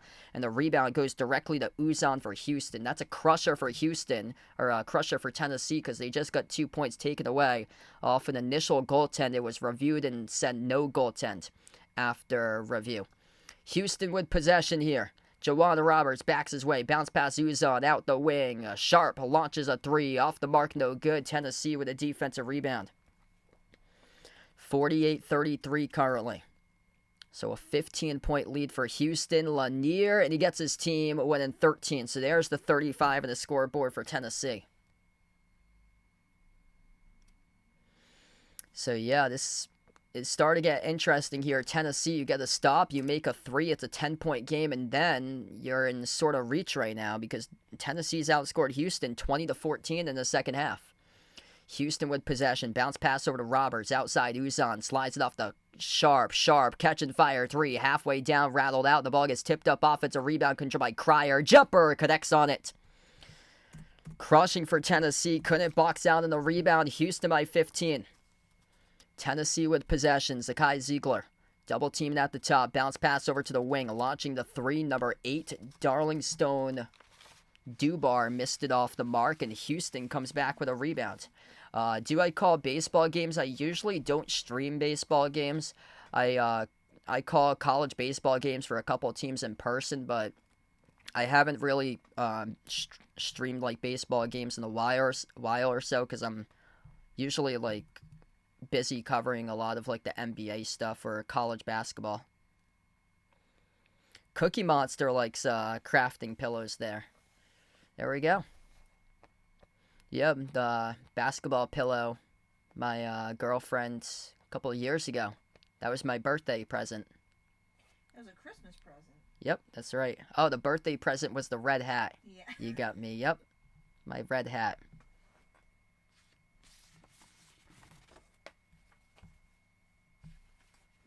Santa approves of the red hat.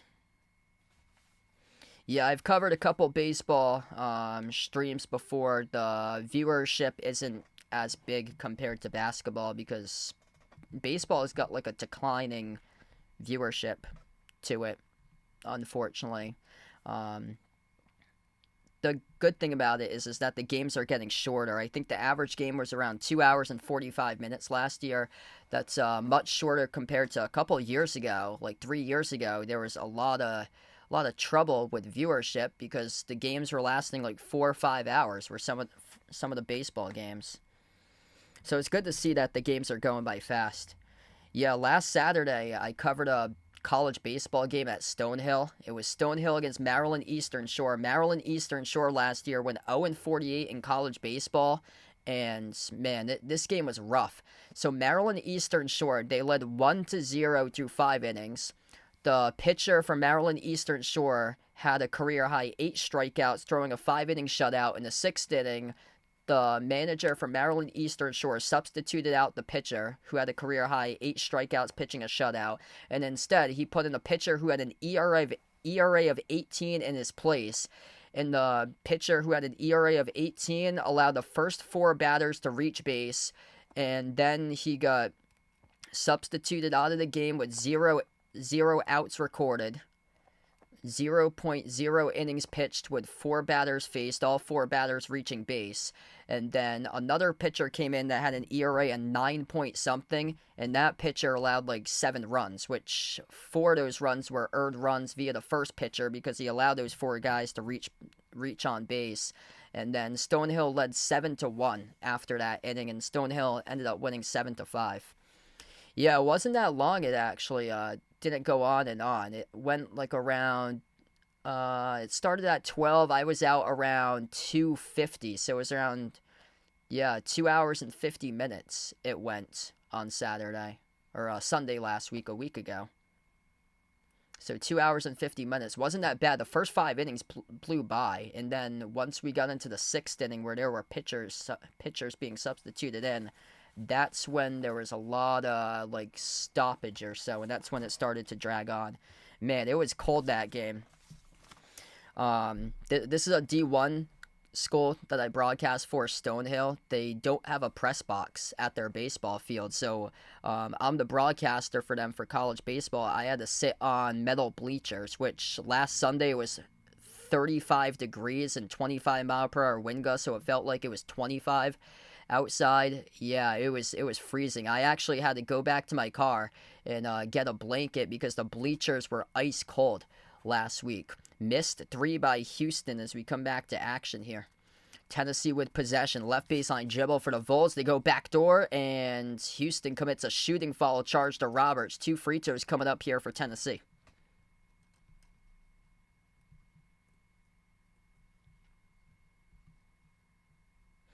What's good, Julie? Welcome in. Thanks for joining in. Hey, that's awesome. Yeah, Houston doing so well in this tournament. So they've only lost 4 games this entire season by a combined 14 points. 3 of those losses were in overtime. The only loss that they didn't lose in overtime was by 5 to Auburn. First shot is good by Chaz Lanier. Yeah, Tennessee right now playing catch-up. They're making this game interesting. If they can get this win in 10, there's an opportunity. Houston just always seems to have the answer. That's the thing. But not like a strong second half for Houston. First one to reach 50 goes to Houston. That's possibly all that they might need today is 50, depending on how they lock up Tennessee, remaining 6:45 in action. Houston with possession. Both of the free throws are good. Top of the key with Uzan. Uzan, 15 on the shot clock. Sends it on top over to Tugler. Tugler, 10 on the shot clock. Bounce pass. Cryer floats up the runner. Missed off the mark, no good. Tipped up in the air. Battle for the basketball at the baseline. And Tennessee comes down with a defensive rebound. Chaz Lanier shoots right out of the pack. Lanier lost the handle, turns it over, and Manuel Sharp, an incredible hustle play. Almost came up with a steal. We got bodies flying all over the place. Couldn't keep it in the court of play, though. It was out of bounds off Houston. Yeah, it's only happened once that we've got all 1 seeds making it to the Final Four.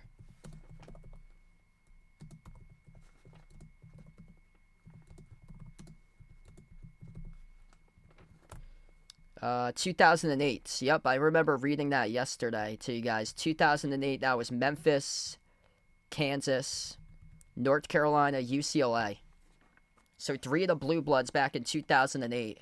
And Memphis, they were so close to winning that championship, and then Kansas came back, forced overtime, and Kansas won the game in the 08 tournament championship. Wow, what a dunk there by Tennessee. On a laser, they got fired down low, cutting to the hoop. Igor Milicic throws it down.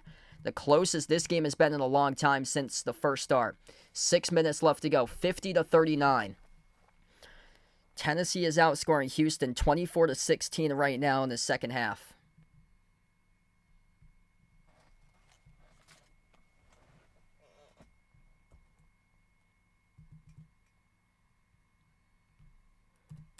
That was an incredible pass. Best play all day by Tennessee. Nice bullet fired down low. Zakai Ziegler off to Milicic, able to dunk it down. And Houston just called an offensive foul. Their 7th of the game. Tennessee baseline dribble. Dump off down low for Tennessee. Going up. And it's a blocking foul. 2 free throws here coming up at the line for Tennessee. Hey, this is getting interesting right here. Chance to get the game win in 9 if both of the free throws go down for Tennessee.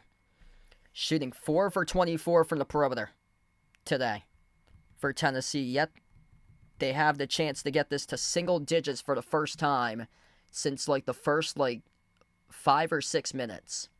They were down right from the start. 2 free throws by Tennessee. First one's good. It's a 10-point game. Darlingstone Dubar puts his team within 10 as we see Malik Wilson come in and replace Terrence Arsenault now for Houston. Yeah, Houston got out to a really strong start against Gonzaga, and then Gonzaga came back and made it a game. This is what Tennessee is exactly doing right now. Tennessee right now is making this a game. Somebody actually had Tennessee in the money line. He put on the chat, best of luck out there. They're going to need to play one heck of a final 5 minutes and 40 seconds. That certainly does not help out the cause as they missed the free throw. Ball bouncing around. Dangerous play by Houston in their backcourt as Tennessee almost came up with a steal. It was out of bounds off the Vols. Wow, that was close. Referees meet about this last call. Clearly looked like it was out of bounds off Tennessee.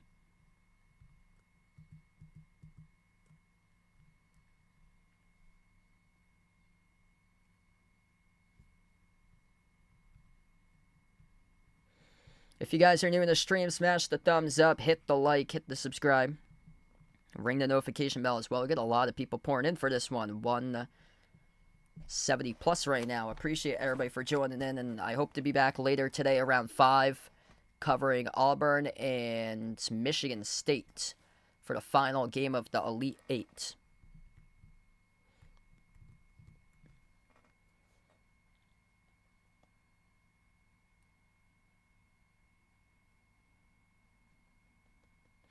I took Houston in my bracket for this one.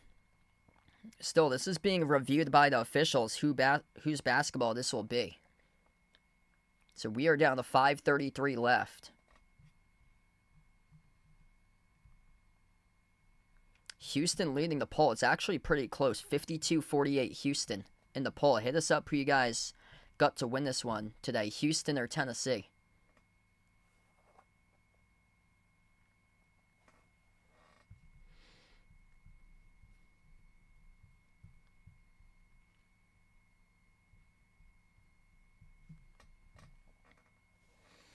Yeah, big props here for Tennessee for not lying down. And teams trailing by 19 plus points at the half are 0 and 243 all time. That's put up on the above the score bug labeled NCAA tournament fact. So that is bad news for Tennessee. Tennessee is looking to be the first ever team to make history. 0 and 243 all time in NCAA tournament history for teams that were trailing by 19 points or greater at the half. This score is right at 19, 34-15 Houston at halftime. And all of a sudden, we get a 10-point game. 25-16 second quarter, or a second half scoring advantage in favor of Tennessee.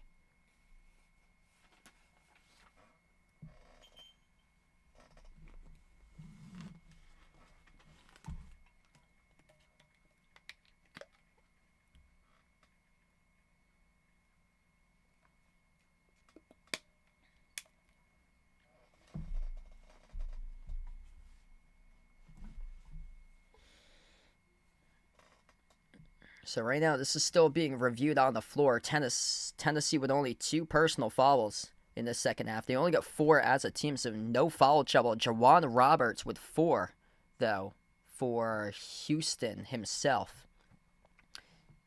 8 personal fouls as a team for Houston.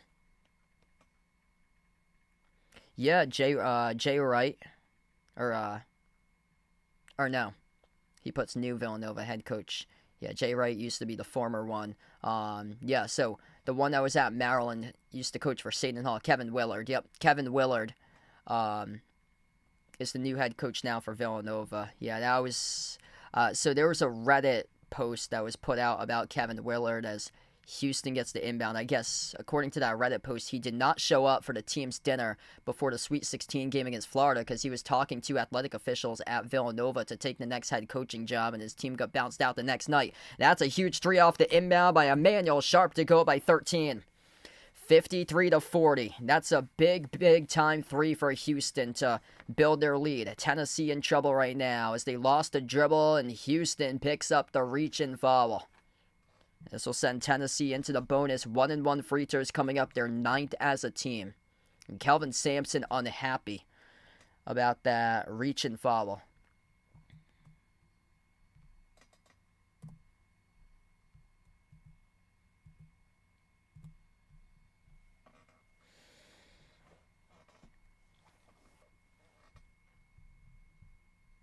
Yeah, that's on Milos Uzan. And that's Uzan's second personal foul. So the foul numbers look like this for Houston. Jawan Roberts with 4. 2 each by Uzan, Sharp, Cryer, and Malik Wilson. And the first free throw is made by Jordan Gainey. Jordan Gainey has just really erupted here in half number 2. 16 points off the bench. He is the game leader. A couple big threes he made in half number 2. What's good, Louisiana? Welcome in. Thanks for joining in. Second free throw is good. 53-42. I'm going to have to tally up those numbers. So you're looking at under 113. Inbound, broke it up out of bounds off Houston. It's a turnover by the Cougars. Tennessee will have it. Critical turnover. So we got 53-42. That's 95. Good question.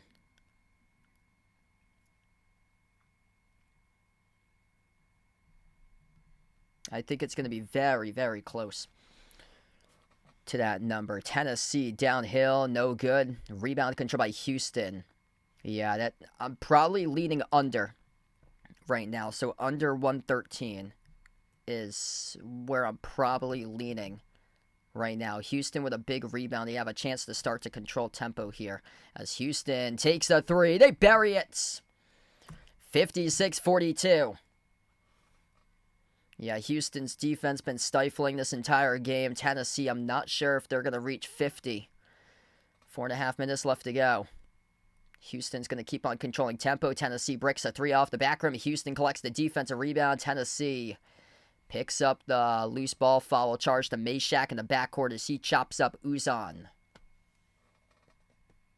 Over under in total points before the start of this game was at 126. So yeah, I had said... make sure to go under 126. Yeah, right now, this is not looking good for Tennessee. The inability to make a 3, haunting them once again. Yeah, this looks like it's starting to play into the style of Houston in the final 5 minutes right now. 4:21 left to go. It's because they use so much clock for Houston. Tennessee has only committed 3 personal fouls, so they're going to have to give some fouls to send Houston to the free throw line. Though if there's an Achilles heel for Houston, it's making free throws. That's the thing, so it's going to leave some points off the board. Wide open 3 with 15 on the shot clock. Swoosh! 59-42. Malik Wilson buries the 3 ball. 4 made threes this half for Houston. Tennessee with 3 made threes. Houston on a 9-2 scoring run. Tennessee starting off, or right now, playing like they did how they started off the game, getting locked up as Houston reaches in. So Houston commits the reach and foul here. 3:43 left, and that's their 10th. Tennessee will get 2 shots at the line after the under 4 media timeout. So we've reached a media break here. 3:43 left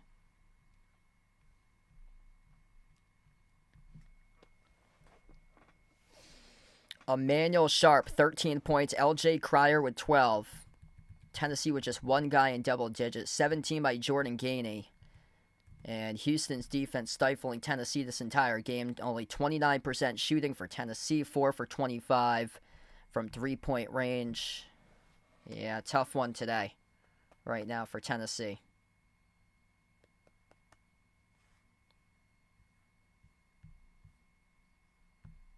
We're going to have free throws here coming up. So, yeah, so those 2 threes just hurt Tennessee badly. So those were like the knockout punch threes. 101. So it's at 101 combined right now. So that's 12 points shy of 113.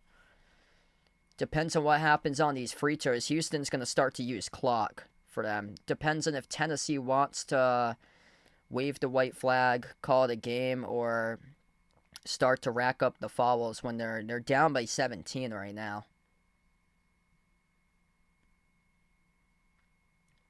So I think it's going to be determined in the next possession or two or so. It depends on these free throws coming up for Tennessee.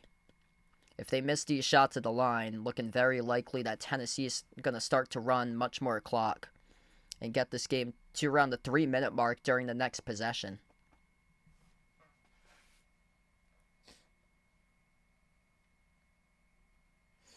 Best of luck there for drawing the channel. Got Houston at 67.5. Jimming, thanks for joining in. Taking Houston for this one. If you guys enjoy the stream, smash the thumbs up, hit the like, hit the subscribe. Hoping to be back live later today covering Auburn against Michigan State. Feel free to do so.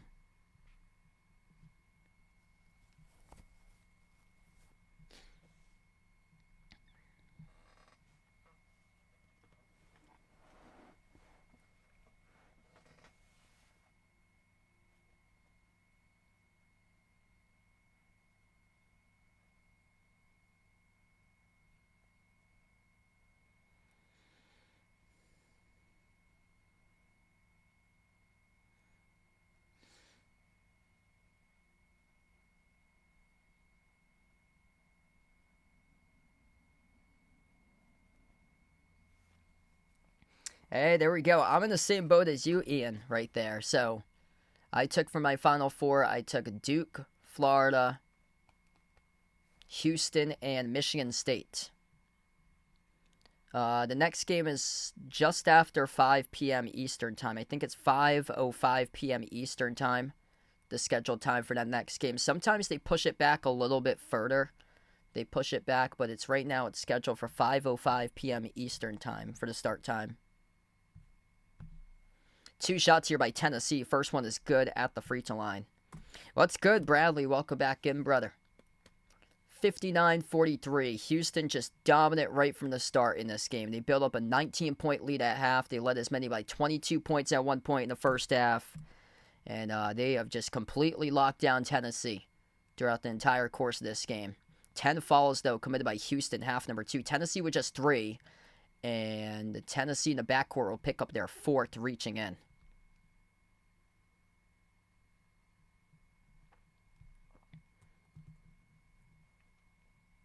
I guess for Tennessee, the only thing that you might want to consider here is hacking the Houston shooters to send them to the free throw line. Maybe you want to try that. Inbound to the corner. Dangerous inbound. Cryer has it. He's trapped by 3 orange jerseys in the backcourt. Houston able to cross midcourt, though. Houston playing keep away. 3.5 left to go. 20 in the shot clock here for the Cougars. Milo Zuzan lobs it over to the left wing. Cryer off the catch, shoots the 3 off the back rim, no good. Offensive rebound with a new 20 on the shot clock, controlled by Houston once again playing keep away. Cryer, kick out to the wing. Sharp launches a 3. Swoosh! Oh, bang, bang. He drills it. 62-44. That looks like it's the dagger here, folks. 3 minutes left to go. Tennessee in trouble. Tennessee comes off the screen, launching a 3. And again, Houston reaches in. So this will stop the clock with 2:58. Houston just has to be better, knowing the case of the game right now. That was on a 3. So that was actually on the three-point shot by Chaz Lanier attempting it. I thought it was on the reach before he went up into the shooting motion, but no, according to the refs, this is a three-point shooting foul. At the free throw line, Chaz Lanier got fouled on the shot shooting three. First one is good. Yeah, not looking too likely it's going to go under that 113 now, because that doesn't help. This three-shot foul, second free throw is good. That you gotta know that you gotta have IQ and know the score of the game right now if you're Houston. That was a bad personal foul committed by Emmanuel Sharp. Just let him shoot it. You gotta understand the game that Tennessee to this point the game was shooting 4 for 25 from threes. Most likely gonna miss that shot. Instead, you give a bad foul going up on the shot attempt, heading to the free throw line, and we still got 2:58 left to go. A trap in the backcourt, and Tennessee picks up their 5th personal foul. Reaching in. Houston will play Duke in the Final Four. That's going to be a fascinating game.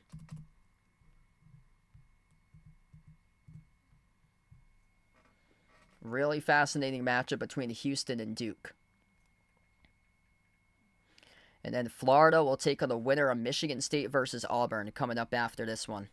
Inbound in the backcourt, Tennessee full court pressure. Houston still in the backcourt, got to get past the 10-second mark, and they do. Houston now playing keep away. Cryer. Outside finds Sharp. Into the hands to Uzan. 12 in the shot clock here for Houston. Milos Uzan dribbles up, downhill to the rim, and Tennessee will give another foul. That's their 6th as a team. Stops the clock with 2:34 as they reach in. There we go. Yep, I get the same Final Four as Bradley there. So Bradley and Ian on the stream, both of them had the same Final Four as I have. So I have 3 1 seeds, and then Michigan State is the only 2 advancing, knocking out Auburn. Inbound for Houston, new 20 in the shot clock here. Tennessee 1 personal foul away from sending Houston to the free throw line. Houston crosses midcourt at the top with Uzan as they play keep away. Cryer, Uzan. This pass sent floated across the floor over to Sharp. Back over to Houston with a 3 missed off the mark. No good. Skidded around the rim and out as it was misfired by Cryer. Tennessee with the ball. 15 points down for the Vols as we approach the 2-minute mark left. Michigan State plays Auburn in the next game. Tennessee bricks a 3 from way outside. A rebound controlled here by Houston. No, I'm not showing any of the women's basketball games for the tournament. It's just the men's tournament that I'm focusing on here with these games.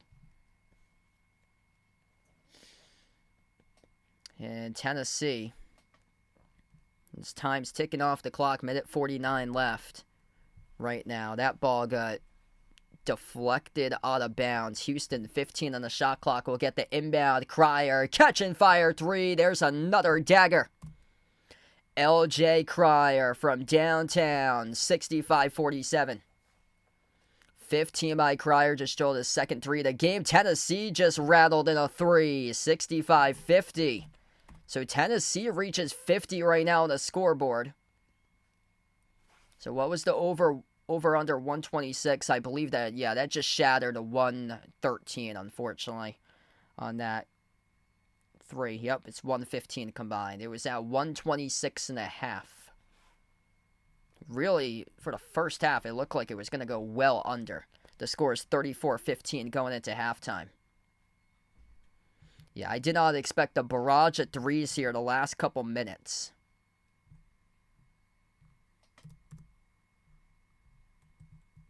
Houston's going to get sent to the free throw line in the bonus now as Tennessee picked up the personal foul. So Houston 1-1 at the free throw line. LJ Cryer got the bounce to get 66. It's happened once. It was in 2008 all the 1 seeds made it to the Final Four. LJ Cryer, not the guy, if you're Tennessee, that you want to send to the free throw line. He's a 91% free throw shooter. Both of the shots are good. 67 of 50. Minute 20 left to go. Tennessee with the ball. Gainey, a lot of dribbling towards his left. The 3-point shot bricked off the back of no good. Missed by Tennessee. Rebound controlled by Houston here. Yeah, this has been shocking. It was looking like it was going to go well under for a long time in this game. Houston started to play keep away once again here.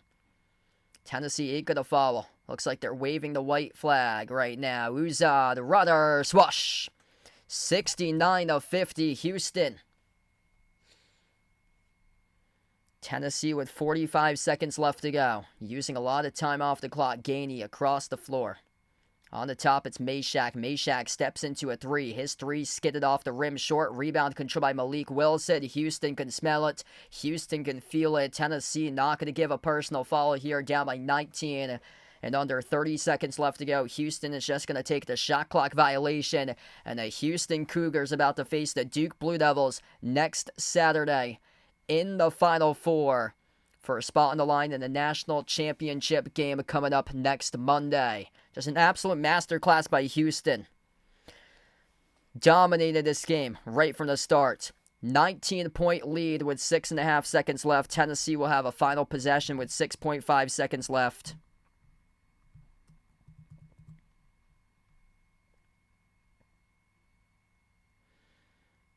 Houston took the shot clock violation. Tennessee about to get the inbound as Houston clears out the bench. Tennessee also cleared out the bench as well. Houston 4 going to the Final Four for the Houston Cougars here. Just an absolute masterclass of a lockdown defensive game by Houston, allowing Tennessee to shoot 17% from three, only 29% from the floor. Houston just controlled the game right from the start.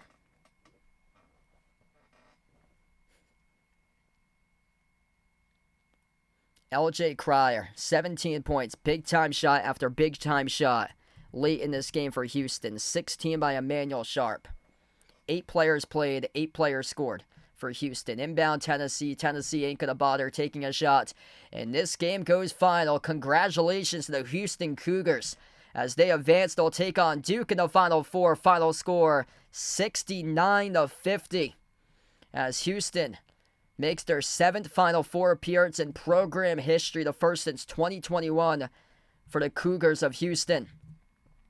Just an all-out masterclass for Houston in this game. Appreciate you guys for joining in. I'll be back in around a half an hour or so from now covering Michigan State against Auburn. Feel free to join in for that one if you guys would like. Before I do sign off, smash the thumbs up, hit the like, hit the subscribe, and I'll be back very, very soon. Going to close out to the channel members. All channel members get a shout out here each and every single one of my live streams. We got Jason Bradley, Warren Kelly, I Am Ghost, the Nija Player, Asia, Ice Ice Baby, Katie Ogie, SGA Sports Talk Channel, Lonely Satellite, Michael, John, Norma, Jonathan, Guido, and Mark.